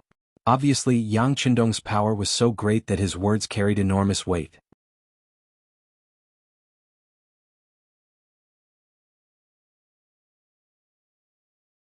Chapter 574. Since it was an order from the 6th Young Master, they had to carry it out. This was also the first lesson they learned after becoming the Cold Vanguard, which was to obey orders. The officers retreated. Yang Qindong, who was still looking at the sand table, punched the name of Wood Province. Order: the entire army will rest for a day, then attack Wood Province. Yang Qindong's words carried a hint of killing intent. The tragic scene in Hanoi City's commercial street had provoked him. His dream was to lead all the Han people to the peak of the world. He had just taken a step forward, but he had already suffered such a blow. This made him feel very guilty, and he also planned to vent his anger on Lansang Nation. Peace Town had been broken, and the mercenaries were charging towards Wood Province. After the frontline battle report returned, Fan Yuhai had already sent people to Lansang Land's capital, Wanxiang City, to urge for reinforcements. He even said that if reinforcements did not appear, he would retreat. He had originally come to help Lansang Nation, but now that the main character had not appeared, what was the meaning of him, the helper, staying here? Fan Yuhai's heart desired to defeat the mercenaries. In order to achieve this goal, he had made a lot of preparations this time. However, this did not stop him from scaring Lansang Nation. After all, the mercenaries were now in Lansang Nation's territory. By the time Fan Yuhai's men arrived at Wanxiang City, Sang Wengla had already led 100,000 soldiers out of the city. Since the king had already given the order, he naturally did not dare to delay. However, the required rations had not been gathered, and he could not possibly let the soldiers go to the battlefield on an empty stomach. Wasn't this? He had just finished preparing the military supplies when he led the army out. However, he did not know how terrible the rations that he had spent so much effort to obtain were. The rice was old, and it was the kind that had already started to rot and mold. The weapons were semi-finished products. They only looked in good shape, but when they were actually used, one would know how weak they were. Even the quality of the uniforms they wore was extremely poor. Some of them had already been unstitched before they even reached Sangweng City, causing countless soldiers to curse them. All of this was naturally the work of State Preceptor Long Qi. He had already accepted Skylark's 2 million taels of silver. After making the decision to rely on the Duke of Loyalty, he no longer feared anyone. Moreover, in his eyes, since these 100,000 soldiers had left, there was no need for them to think about coming back. What was there to be afraid of? Half a month later, in front of Sangnu City, the armies of both sides set up their battle formations, looking like they were going to fight it out. The attacking party consisted of more than 40,000 mercenaries. They left Hanoi, passed through Ing Brothel, took over Heping Town and took over Muzhou City. They came all the way to Sangnu City. From afar, the defending side seemed to have the advantage in numbers. Sang Wengla led 100,000 troops, and with Fan Yuhai's 50,000, they had a total of 150,000 men. This did not include the 100,000 workers and 30,000 Han civilians that they had recruited from the nearby cities. The Lancang Kingdom once had an alias called the Laos Comfort Department. It was originally a province of the Great Ming Dynasty. However, because the Great Ming Dynasty had lost its rule over Jiaoji, and the originally powerful Great Ming Dynasty had split into two after the Tuma Rebellion, Jiaoji was naturally no longer under the Great Ming Dynasty's control. However, there were still some Han civilians within the Great Ming Dynasty. It was as if these 30,000 people were forcibly recruited from the nearby cities. Now, half of these Han civilians were pushed to the front of the battlefield. The remaining half were mixed in with the Lancang soldiers and Fan Yuhai's men. This was to prevent the mercenaries from firing cannons. Fan Yuhai had already experienced how advanced their cannons were during the Battle of Hanoi City. With that experience, he was fully prepared this time. The 30,000 Han civilians mixed in with the army were prepared to deal with the cannons. There were also 100,000 Lancang civilians. They had set up hundreds of catapults. In comparison, these catapults were very simple. Some were even built with rough wood, and the joints were connected with thick ropes. They could not be used for long, but when there were many of them, they were still quite powerful. This was the second method that Fan Yuhai had prepared. Since it was the second method, there should be a third.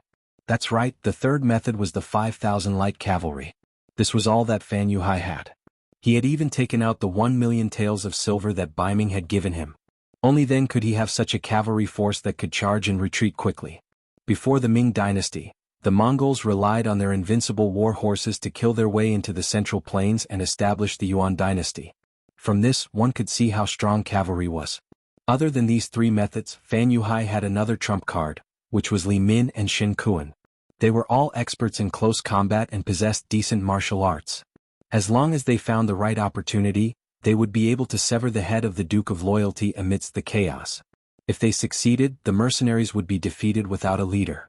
At that time, he would lead his army and fight his way through, restoring the glory of Jiaoji and reliving the glory of the past. For this battle, Fan Yuhai had put in a lot of effort and made ample preparations. Right now, he was riding on a horse and mixed in with the cavalry.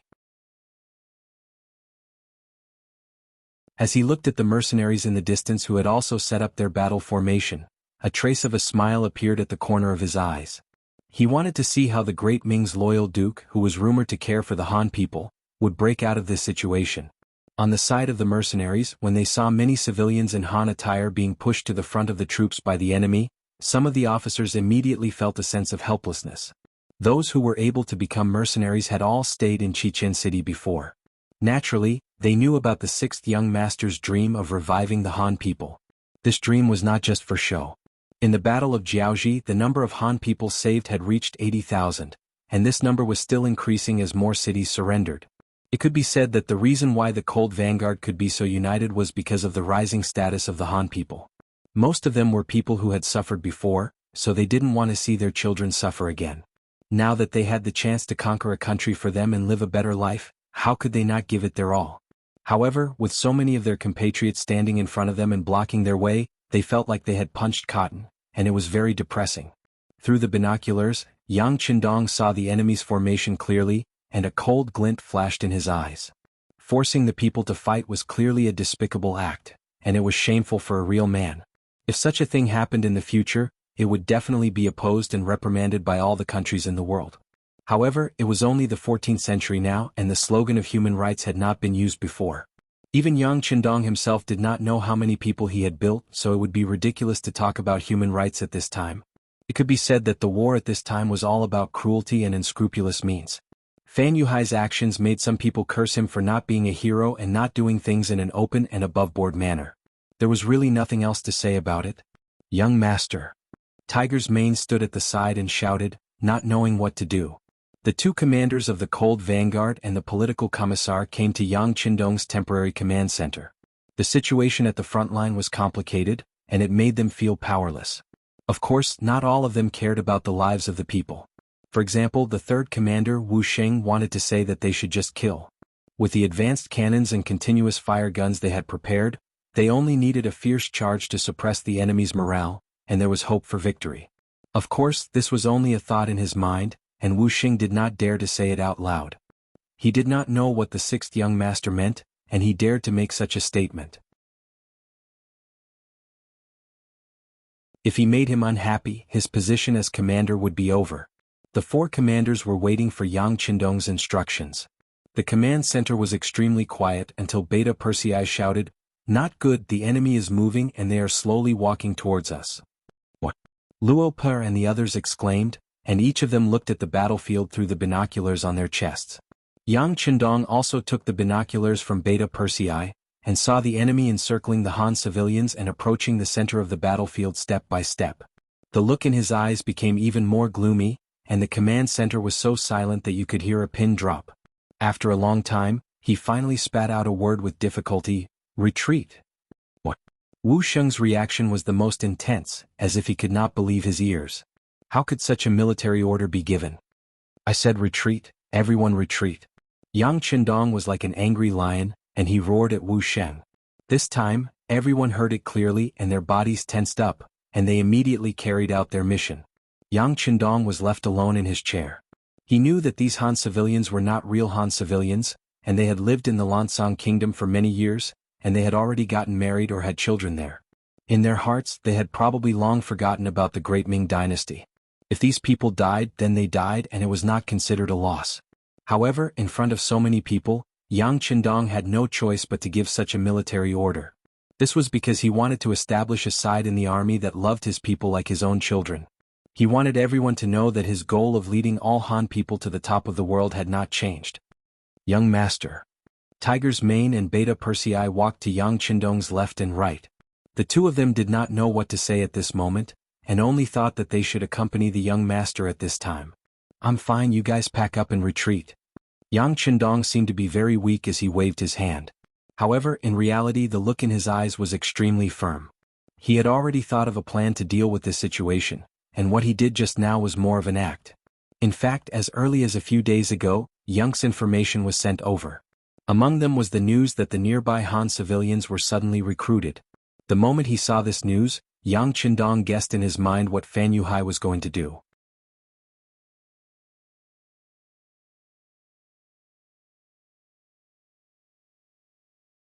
Chapter 575. Using civilians as hostages. Perhaps the ancient people did not experience this many times. However, during the anti-Japanese era, this kind of thing happened countless times. However, this seemingly old-fashioned method was the most effective against those benevolent and righteous people. On this issue, their seniors had suffered many losses. When they were studying in the military academy, the instructors had also brought up this problem. It was a pity that even in the future, when technology was more advanced, no one could think of a good way to solve this problem. Fortunately, the students back then knew the nobility of human rights. No matter who it was, if they wanted to use this method again, they would first have to endure great pressure. They did not think that they would encounter such a situation again. At that time, Yang Qindong had also thought of this problem, but it was just a thought. After that, he threw it to the back of his mind. After all, he also did not think that such a thing would happen to him. He was the most powerful cold vanguard, the king of soldiers. He was used to carry out dangerous missions and not in this kind of conventional battle. The most hateful thing was that he actually had to face this problem now. For the past few days, Yang Qindong had been thinking about it. Until last night, when he looked at the moon hanging high in the sky and the bright moonlight shone down on the earth, he finally made a decision. Although it was not the best method, at least it was passable and no one would criticize him. Yang Qindong gave the order to retreat. The 40,000-strong army retreated for tens of li. When the sky was about to turn dark, Fan Yuhai's army finally stopped advancing. Then, everyone's face was filled with joy as they laughed heartily. They thought that they had finally found the soft rope of the mercenaries. If they had known that this method would be so effective, they would not have lost Jiaoji. Following the laughter, the 30,000 Han people were speechless and angry. Originally, they did not know what they were going to do here. However, after everything that happened today, they finally saw the truth. It turned out that they were going to be used as human shields. The anger in their hearts was as fierce as a tiger. No, it could only be said that they were like cats. In front of Fan Yuhai and the Lansang Kingdom's army, who were many times more numerous than them, they did not dare to resist. All these years of living here had smoothed out the edges and corners of their struggles, making them accustomed to being oppressed and resigned to their fate. Of course, they were more worried that the Han army would suddenly launch an attack on them. If that was the case, the 10,000 Han soldiers at the front would undoubtedly be the first to be killed. Just like that, they were on tenterhooks for an entire day. Only when the sky had completely darkened did the Han citizens let out a sigh of relief. Although they did not know what would happen the next day, no matter what, they had managed to get through today's ordeal. Haha, as expected, these Han people are mercenaries. In the central tent, Sang Wengele's face was full of excitement. He sat on the big chair and drank wine. He felt incomparably carefree. Fan Yuhai was also very happy. Obviously, the feeling of having everything under control made him very comfortable. However, he was still a famous general, so he wouldn't easily show his arrogant side. Wasn't the mercenary army still there? To become a famous general, there were several requirements. For example, accurate judgment, fearless courage, the ability to control the entire situation, as well as a humble and cautious mentality. Fan Yuhai was undoubtedly qualified, but his years of cautiousness still made him say to Sang Wengla, "General Sang, it's too early to be happy. The mercenaries are only retreating, they have not been defeated by us. Looking at these mercenaries, their military discipline is indeed strict. Even when they were retreating, they were still in an orderly manner. They will not be easy to deal with. As for the 30,000 Vietnamese mercenaries, their morale is already starting to weaken. Why don't we attack them when we advance tomorrow? As long as these 30,000 people are defeated, it will definitely affect the main force of the mercenaries. At that time, our opportunity will be presented." Everything that happened today had already proven Fan Yuhai's ability. Sang Wengla naturally believed in his words. He nodded, "Okay, tomorrow morning we will plan properly. It's about time we take the initiative to attack." Previously, they did not attack because they were not sure if the Han citizens would be effective against the mercenaries. After all, this was an opponent that killed without batting an eyelid. Just the number of Jingguan statues that they had created was unknown. But now that they had found their weakness, how could they not take advantage of it? Good, tomorrow we will definitely defeat the mercenaries. Let's drink. Fan Yuhai was in a good mood as he raised his wine glass high towards his ally. Cheers. Sang Wengla laughed loudly, showing the arrogant side of him when it came to drinking. The cold front had a strict discipline. During wartime, regardless of the reason, no one was allowed to drink. Because of this, they had even punished a few low-ranking officers. Those who were able to enter the cold front were all outstanding individuals. To become an officer, one had to put in a lot of effort and go through a lot of trials. Their family was extremely proud of having an officer in the cold front. But it was precisely because of drinking that they were taken away that they were wrongly accused. With such an example, even those who loved to drink could only suppress their desire for good food. There was no other choice. The treatment of the cold front was too good, and the halo that it gave off was too strong. No one was willing to voluntarily withdraw from such a team. At this moment, not only was no one in the cold front drinking, they were all sitting quietly. A strong sense of pressure was building up above their heads. For the first time, the incident during the day made them feel helpless. Facing their own compatriots, some of them even felt hatred in their hearts. Perhaps it was because their daily political work was too good, but the word, surrender, did not exist in the dictionary of the cold front soldiers. Even if they were the only ones left on the battlefield, they would still fight fiercely to show their existence. After all, if they became martyrs, their families would be respected and treated well. If they became captives, their families would not be able to raise their heads with them for the rest of their lives. Under this kind of ideological education, they looked down on those who were spineless, even if they were Han citizens. Just like the 10,000 Han citizens who walked in front of the enemy during the day. Although they were forced to do so and had their own difficulties, it was not a reason for them to help the enemy do evil. Could it be that if the mercenaries in the cold front were defeated, these Han citizens would be considered meritorious? Would they be able to live a good life? The answer was obviously not like that. If the mercenaries were defeated, these Han citizens would no longer have any value. Although they would not be killed immediately, they would not be able to live a good life. Furthermore, because the mercenaries had injured many of the Lansang Kingdom soldiers, they would only vent their anger on these Han citizens. In other words, from the moment the mercenaries appeared on the land of the Lansang Kingdom, these Han people only had two choices. One was to live in grievance, the other was to bravely stand up and resist. Perhaps they would die, but perhaps they would be able to completely change the trajectory of their lives. This principle could be seen by all the cold front soldiers, but these Han citizens did not seem to be able to see it. Perhaps it was because they were uneducated and did not know how to think, or perhaps they did not know what resistance was. They did not know how to rely on their own efforts to earn the respect of others, to obtain their own dignity. Or perhaps they did not even want to consider and face this problem. If that was the case, what was the difference between these people being alive and dead? For the sake of these people, they had no choice but to retreat. Who would feel good about it? If not for the strict discipline of the cold front soldiers, where obeying orders was the first thing they learned after joining the army, they would not have retreated step by step and revealed a trace of helplessness. However, the orders came from the 6th young master, so naturally they could only obey. The cold front soldiers and the 20 auxiliary battalions ate dinner in such an atmosphere. After that, no one said a word, silently hugging their rifles and returning to their own barracks. The sky was already dark, but not a single soldier said that they were going to sleep. Under the suffocating state of mind, they probably would not be able to sleep even if they were asked to. Who knew if they would have nightmares when they finally fell asleep? No, we can't allow others to bully us like this. We must resist. Among the auxiliary soldiers, a company commander called Wang Yong suddenly broke the silence and stood up. Wang Yong's personality was straightforward. In order to avenge his family, he did not hesitate to enter the cold front soldiers' barracks under the guise of herding pigs and caused a huge ruckus. Fortunately, he was lucky enough to meet the 6th young master, Yang Chendong. After that, not only did he kill his enemy, Qing Yuan, from the Huang bandit army, he was also assigned as a temporary auxiliary soldier. After experiencing more than a dozen battles, Wang Yong finally matured. Not only did he become an auxiliary soldier, but he also became a company commander of the auxiliary soldiers. With his personality, it was normal for him to suddenly stand up and express his unfairness at this time. Originally, everyone was very depressed. All they lacked was a fuse to ignite their emotions. Wang Yong's sudden appearance gave everyone an outlet to vent their emotions. Very quickly he received the support of many officers. Everyone was holding a breath in their hearts, but they did not know what to do.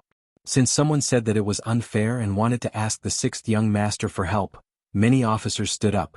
At first it was only Wang Yong's battalion. Soon this atmosphere spread to the other battalions and they received even more support. In the end, even the cold front soldiers joined in. Commander Wu Sheng became the leader of the crowd. He brought more than 50 officers of platoon rank and above to the temporary command center. What are you all doing? Looking at the sudden appearance of so many officers in such a menacing manner, the 1st and 2nd guards in charge of the arrangements became 100 times more alert. Some of the guards even unlocked the safety of their guns, as if they were ready to fire at any moment.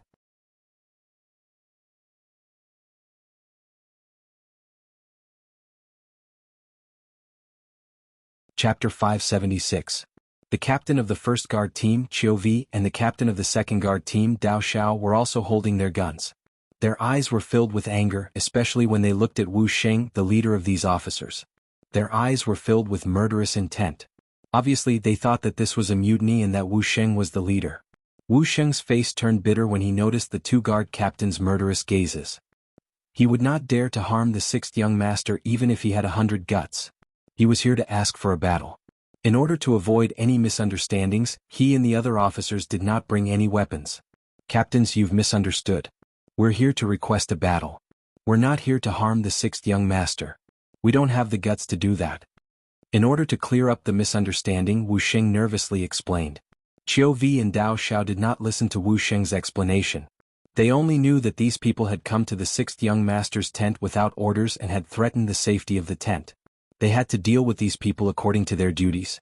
Men, tie these people up. Once the 2 captains gave the order, 60 guards ran out from all corners and pounced on the 50-plus officers like ferocious tigers. These guards did not care what they were here for. Since their captains had given the order, they did not hold back. They used all their strength and pressed the officers who had come to ask for a battle to the ground. However, the officers didn't dare to resist. If they did, it would be no different from a rebellion. But the problem was, who dared to rebel against Yang Chendong? Soon the 50 officers were restrained. Their hands were tied behind their backs and pressed to the ground. Some of the officers had to pay a price for this. For example, their mouths came into close contact with the ground and they were already eating dirt. Wu Sheng was also held down. Perhaps because he was the captain and a fierce general, the number of people holding him down increased from 1 to 2. With the 8 captains, Jiang Yuping, controlling him, he could not resist at all. We can't accept what you're doing. We want to see the 6th young master. Although he was restrained, his mouth wasn't sealed. Wu Sheng was still shouting and yelling. He was now the leader of Cold Front, and he was definitely one of the higher-ups of Cold Front.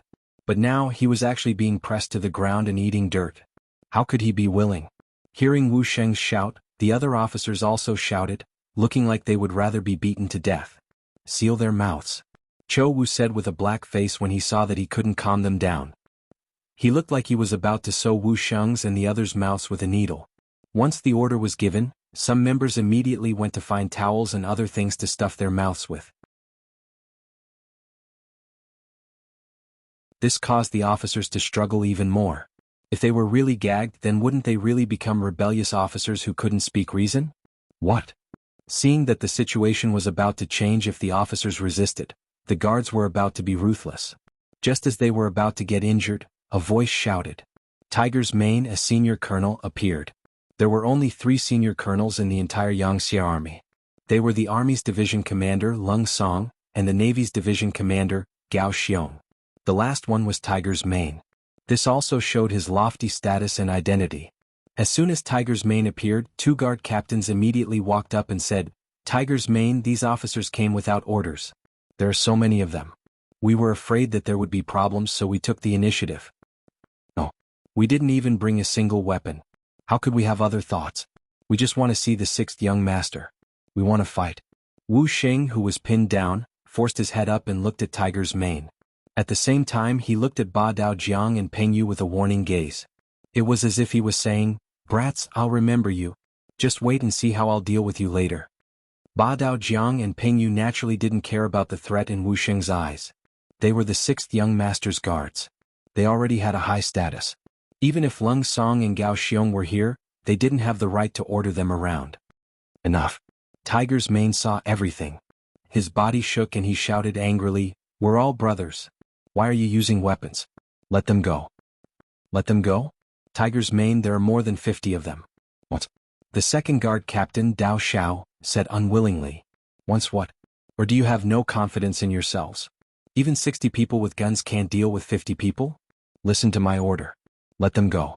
The 6th young master wants to see them. Tiger's Mane's eyes flashed coldly as he looked at Dao Xiao. Once he heard that it was the 6th young master's order, Dao Xiao immediately became obedient. After he agreed, he gave the order to let them go. Wu Sheng and the rest of the 50 guards were freed. Wu Sheng stood up. He first shook off the dirt on his body. Then he saluted Tiger's Mane and said, Thank you for your help, Tiger's Mane. There's no need to thank me. This is the 6th young master's idea. But I also want to remind you that when you see the 6th young master, you only need to express your opinion and attitude. Don't make a fuss. Otherwise, before anyone else can deal with you, I'll make the first move. Tiger's Mane's words were not just for show. Everyone knew that he had been serving the 6th young master for many years and was regarded as the most trusted person. If they offended him, Wu Sheng and the rest would not be able to withstand his suppression. It wouldn't even be long before their military officer halos would be removed. Knowing that he could not go against Tiger's Mane, Wu Sheng nodded repeatedly. Don't worry, Tiger's Mane. We know what we're doing. Although he said that, whether he knew what he was doing or not was quickly seen.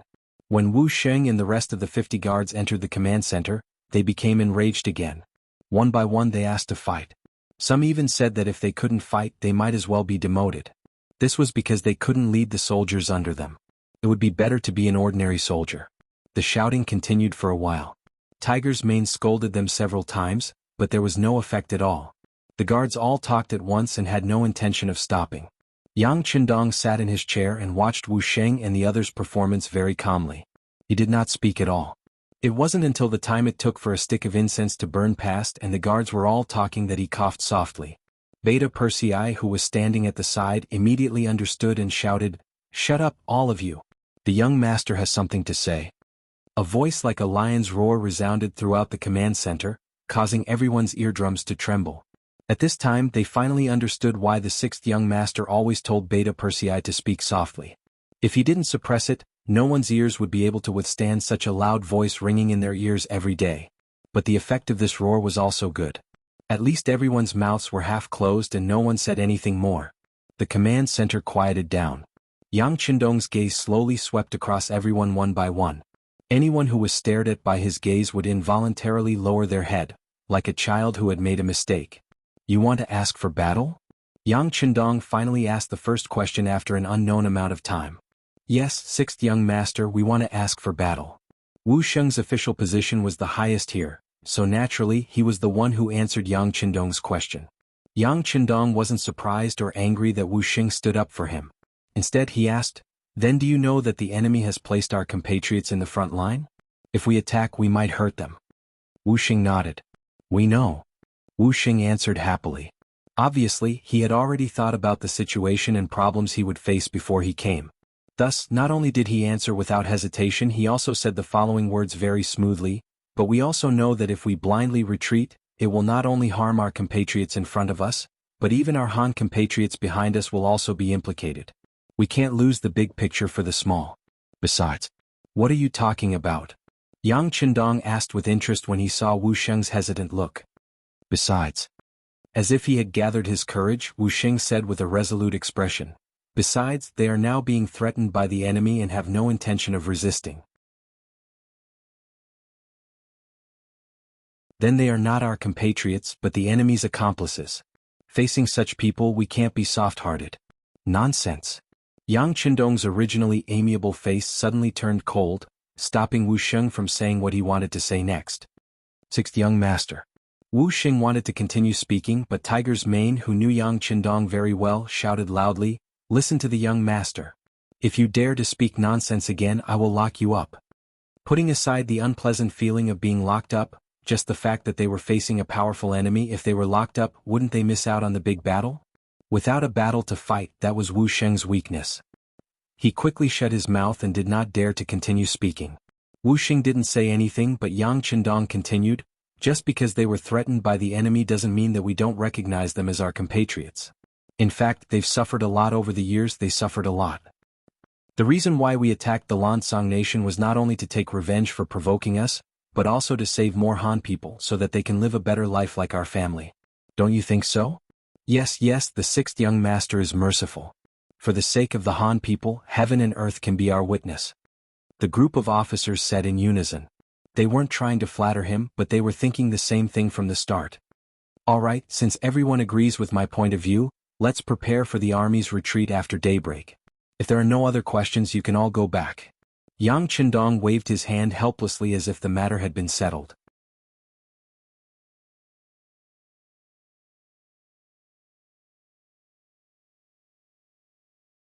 Chapter 577.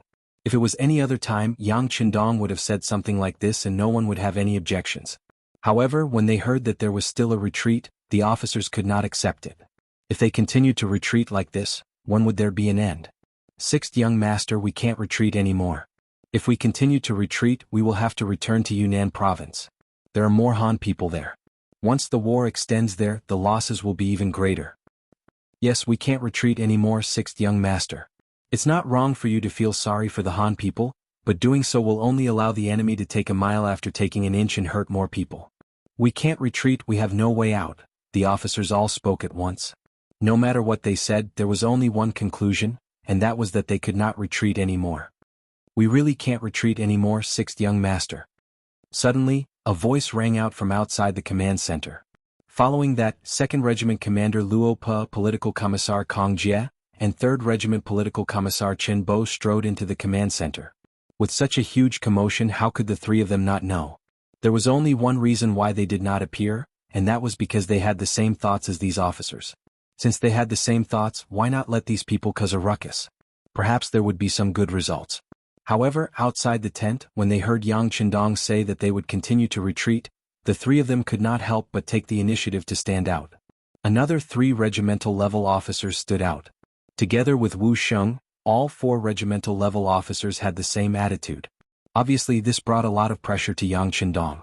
This could be seen from the fact that he did not speak and was frowning.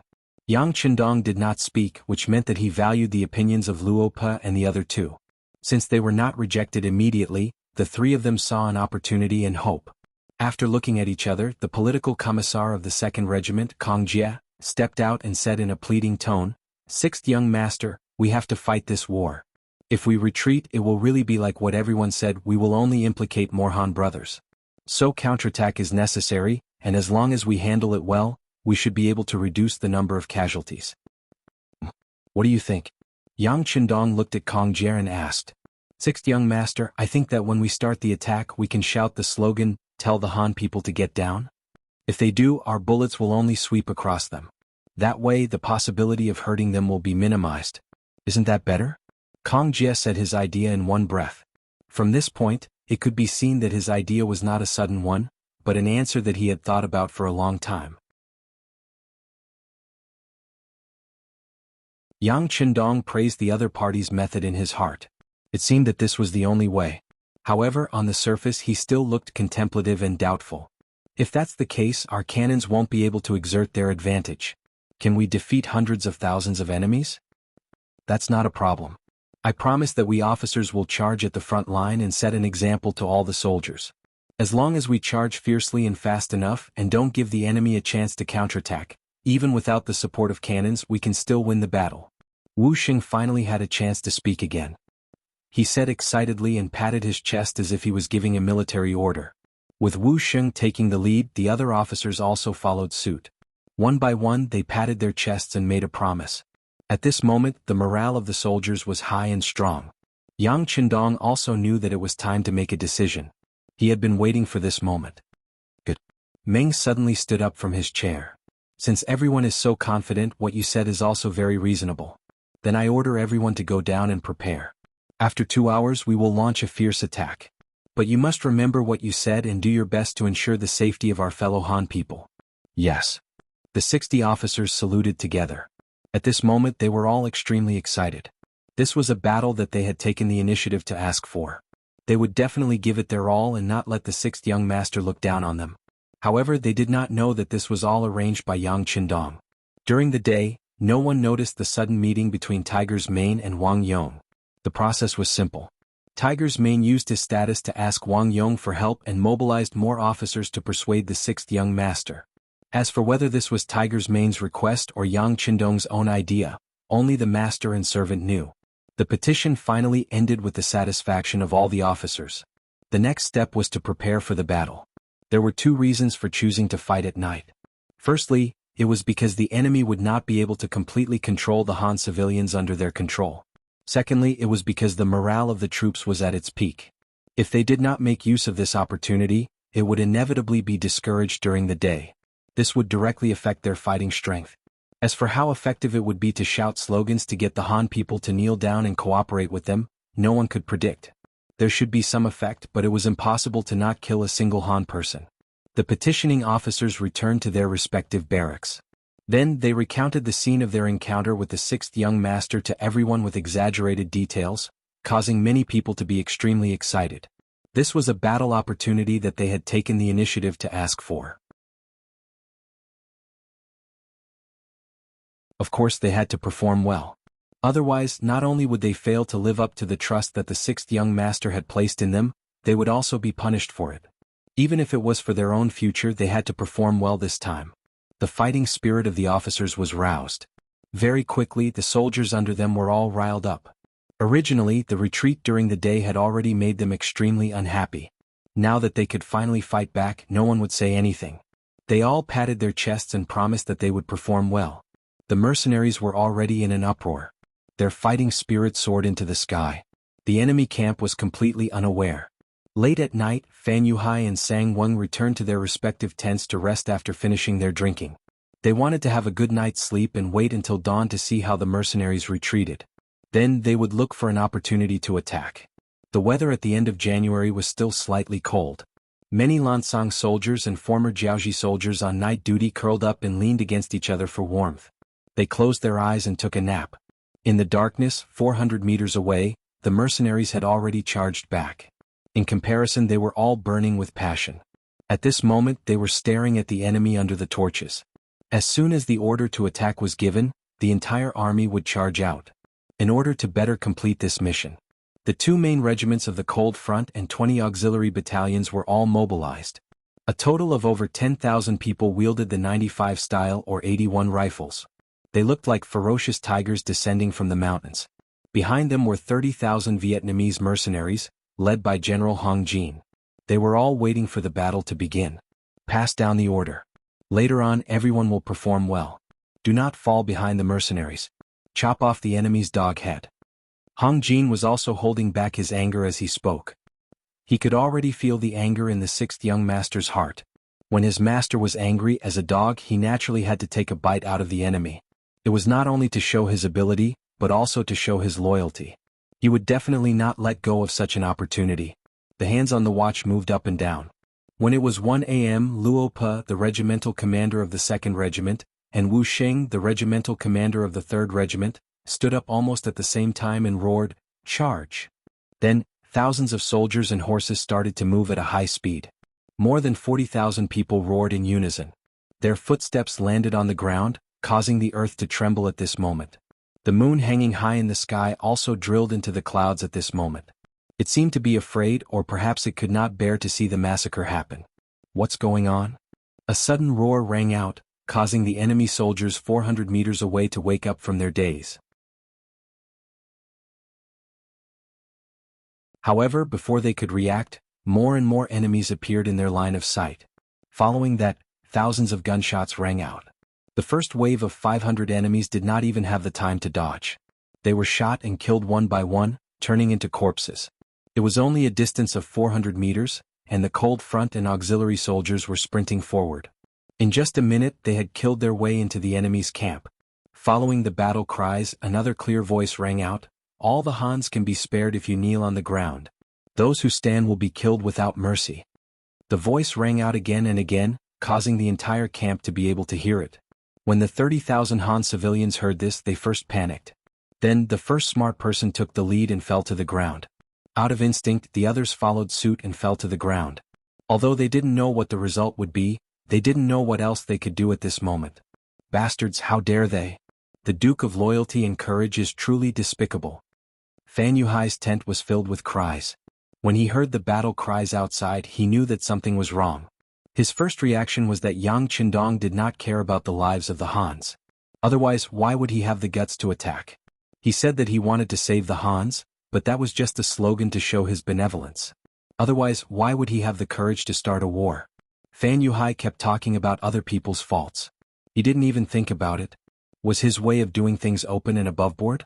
In a battle between two armies, he did not think about how to defeat the enemy head-on. Instead, he thought about using despicable methods.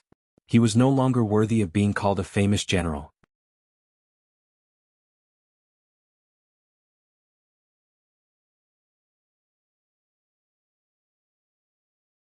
Chapter 578.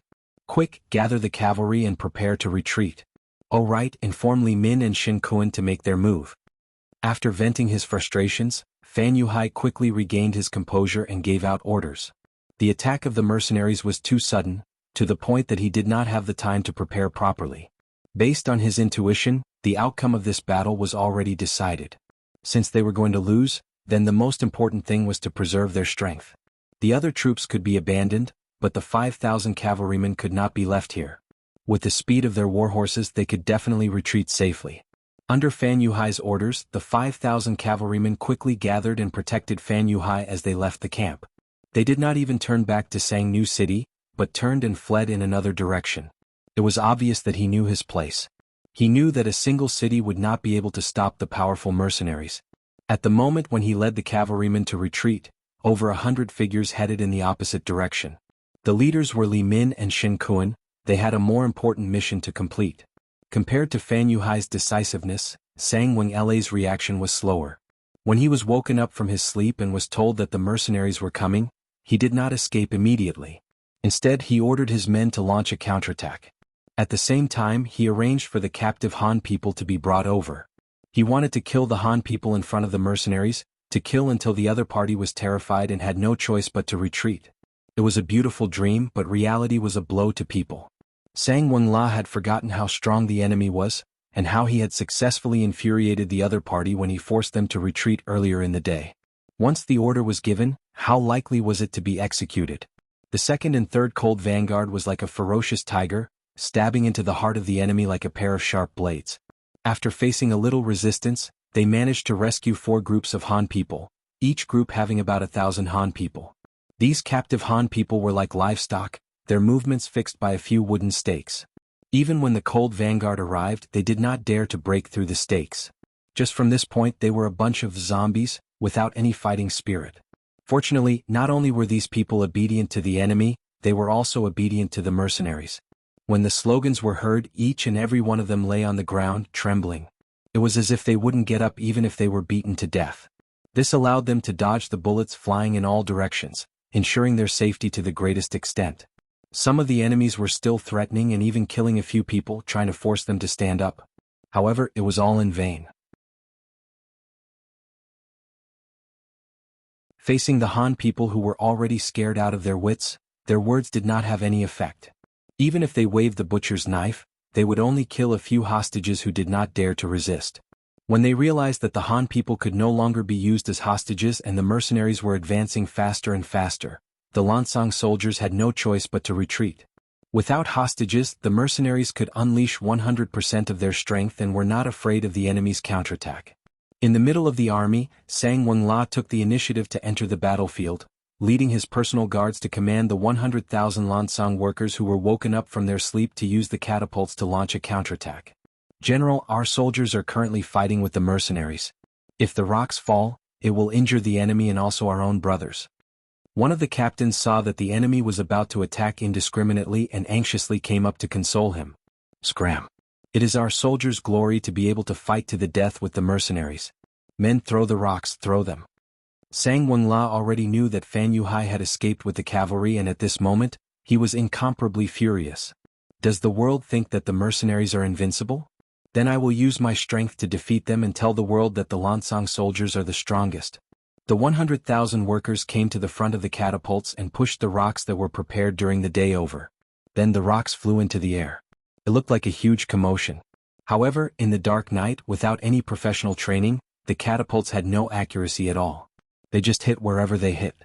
The rocks flew in all directions and whistled past everyone's heads before smashing into the ground, creating a huge pit. It created a huge pressure on the soldiers on the battlefield. They are really vicious, even smashing their own people. Quick, charge with me.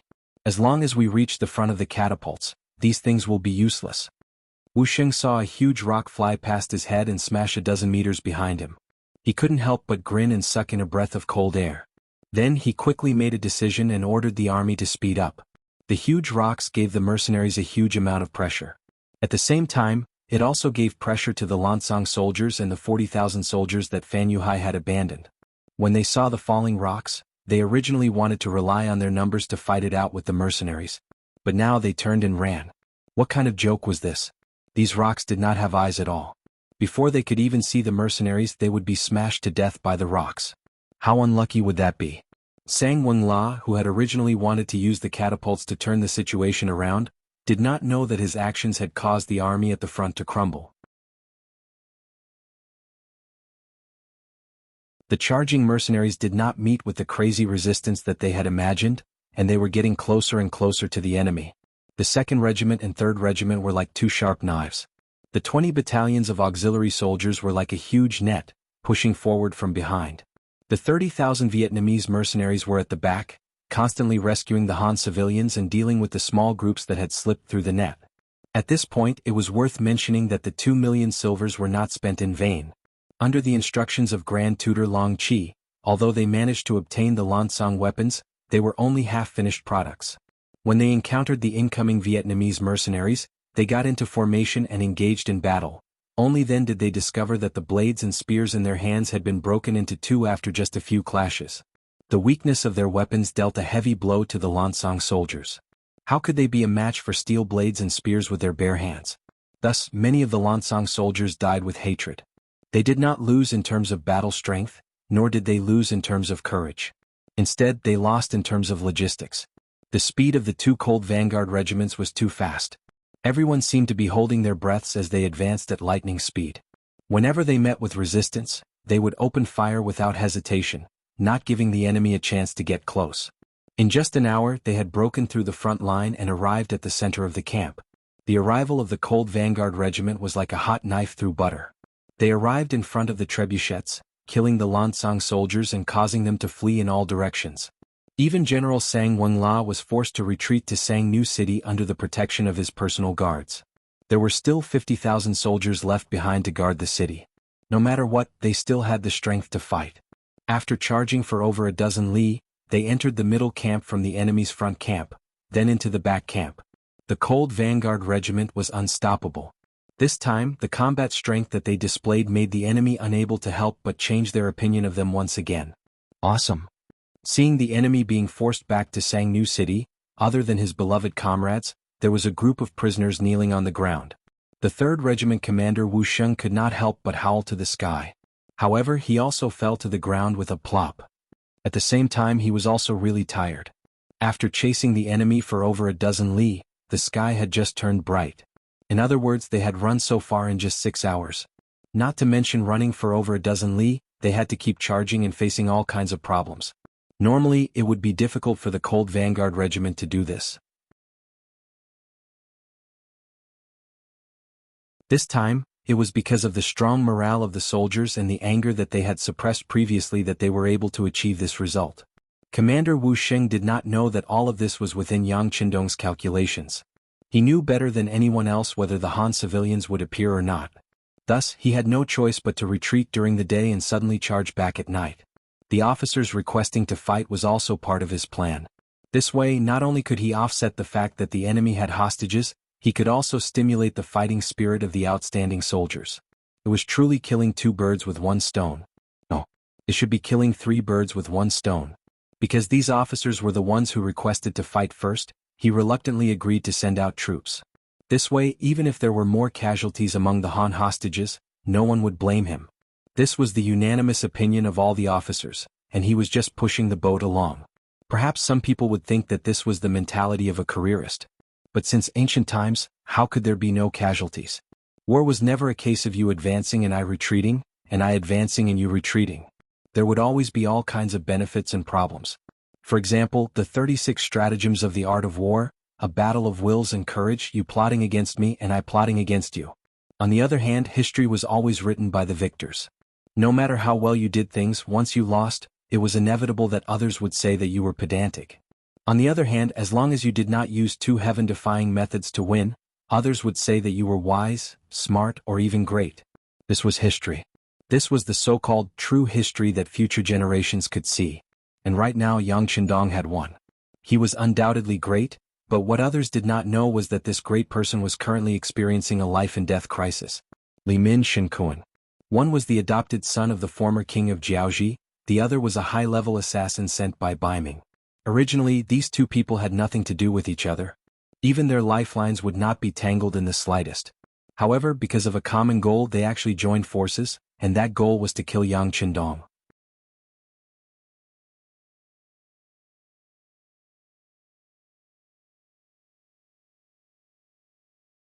Chapter 579. One was for revenge and the other was for precaution. Under Fan Yuhai's persuasion, the 2 of them came together. Then they each led their men who had been trained for many years. When the mercenaries launched an all-out attack in the middle of the night, they bypassed the main army and quietly headed to the rear where Yang Qindong might be hiding. In this battle, in order to achieve the goal of severely injuring the Lansang soldiers and the Jiaoji remnants in one fell swoop, Yang Qindong sent out all his men. Not only did he send out the 2 main regiments, 20 auxiliary battalions, 30,000 Vietnamese mercenaries, even the Wolf Fang Special Forces and the Ghost Sniper team who were hidden in the dark were all sent out. It was just to increase the bargaining chip and obtain a greater victory. In this way, Yang Qindong's security force was only left with 60 members of the 1st and 2nd Guard squads. But even so, no one felt that there was any problem. Not to mention that they were originally at the rear of the army. The enemy had no time to deal with the attacks of the mercenaries, so why would anyone come find trouble with them? With the presence of the 1st and 2nd Guard squads, who could rush into the headquarters and hurt Yang Qindong. No one had such strength, so this time even Tiger Man, who had always been cautious, did not say that he would leave any troops behind to strengthen the young master's security force when he saw the army move out one by one. Now that the battle was the priority, one more person left behind would mean one less force on the battlefield. In the big picture, he would not do this. No one thought that there would be any danger, but the danger really did appear.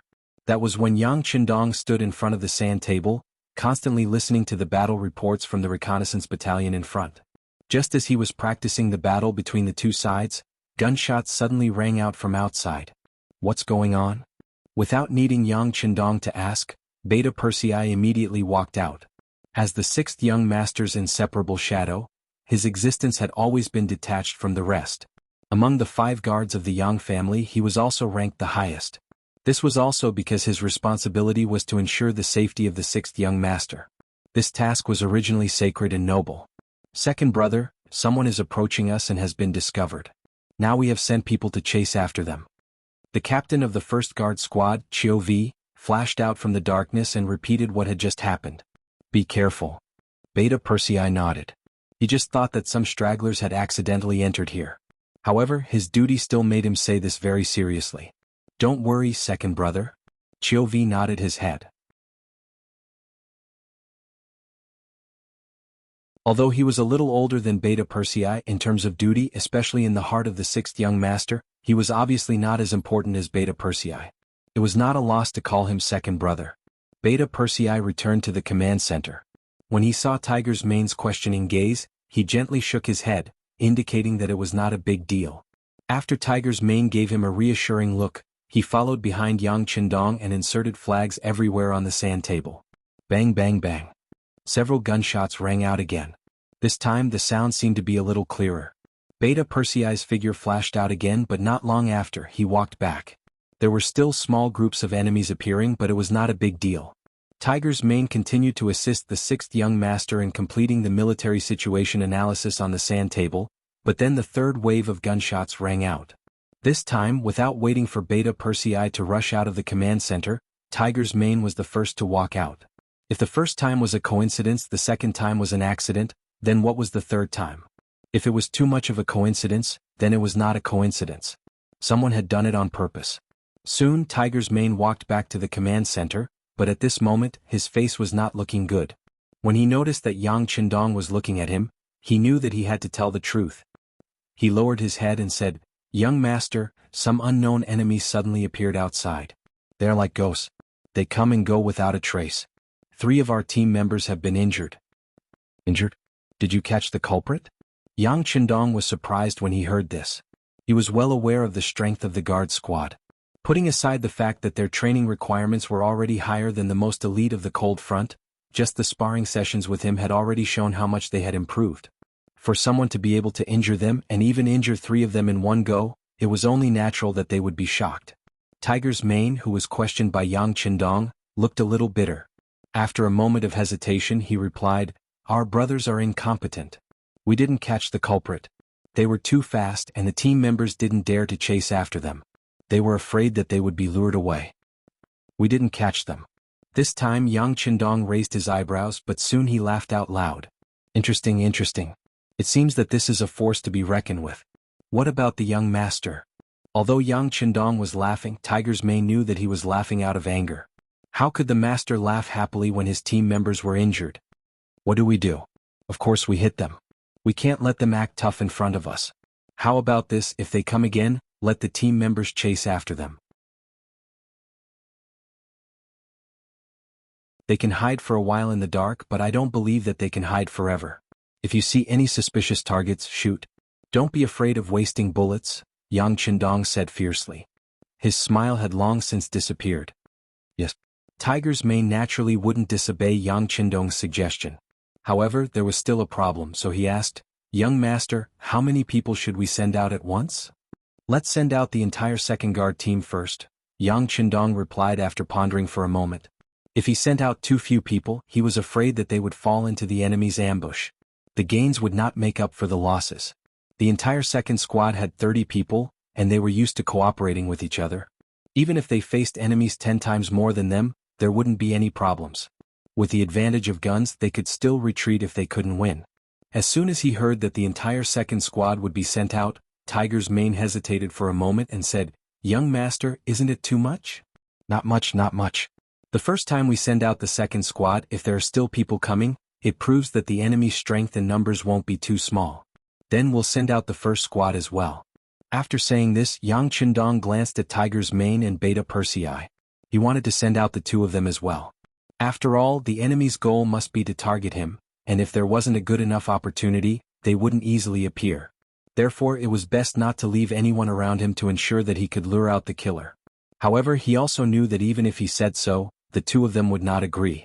Other things could be discussed, but when it came to their own safety, they would not execute it even if they were beaten to death.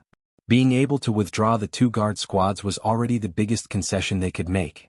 Tiger's Mane didn't know that Yang Qindong wanted to send him out, because even if the first guard team was sent out, he would have already jumped to his feet. No, absolutely not. Looking at Tiger's Mane's desperate look, Yang Qindong was moved, but he pretended to be angry and said, "What? You're the young master and I'm the young master. If I say it's okay then it's okay." Beta Persei beat him up. Okay. Beta Persei naturally followed Yang Qindong's lead. As long as it was the young master's order, he would completely carry it out, never caring whether it was right or wrong. Therefore at this moment he smiled and clenched his fists. There was a creaking sound as he stretched his muscles and bones. Tiger's Mane's strength was originally on par with Beta Persei. One was agile and the other was strong. However, Beta Persei's fists were really not to be trifled with. Once he got hit, it would definitely not feel good.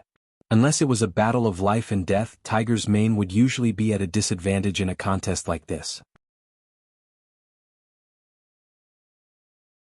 The enemy was right beside him, and no one knew what would happen next.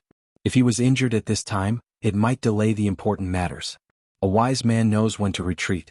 For the sake of the overall situation, Tiger's Mane finally chose to give in. Okay, don't do it. I'll listen to your orders. Okay, Beta Persei, I'll spare him this time. Luckily you know what's good for you. Otherwise I would have sent you out too. Yang Qindong said. After he said this, he could see Tiger's Mane's unyielding expression. Obviously, sending out the first guard team was already his limit. Unless he was killed, he would never agree to transfer him out too. Although he had now agreed to Yang Qindong's request, Tiger's Mane still had hope in his heart. Perhaps sending out the second guard team would be enough, and the enemy would not come again. Such thoughts were destined to be disappointed. Just 10 minutes after the second guard team was sent out, gunshots were heard again. The enemies hiding in the dark had made their move again, and there were quite a few of them. As Yang Qindong said before, they saw the hope of luring the tiger away from the mountain. This time they should have put in a lot of effort. Young master, please reconsider. Tiger's Mane, who was in the command center, did not immediately execute the order. Instead, he still held a glimmer of hope as he spoke to Yang Qindong. Go follow the order just now. Yang Qindong waved his hand casually. This time the enemy's target was obviously him. Although it was said that as long as he could restrain his temper, it would be very difficult for the enemy to kill him. However, he did not like the feeling of being on guard against the enemy at all times. He preferred to take the initiative to attack and strangle all dangers in the cradle. Since the other party was determined to kill him, he would fulfill the other party's wish and send everyone out to lure them out. With a sigh, Tiger's Mane knew that the result could not be changed. He could only reluctantly walk out of the command center. At this moment, Yang Qindong's voice came from behind him. Don't play tricks. Otherwise, even if you can fool the young master, you won't be able to fool the enemy. You understand? That you're tuning in to the Han Li's Wuxia Chronicles YouTube channel. We're so grateful for your support, and don't forget to subscribe to join us on this incredible journey through captivating stories. Your generosity through donations truly makes a world of difference, as it's the primary source of revenue that allows me to expand and enhance this channel for you.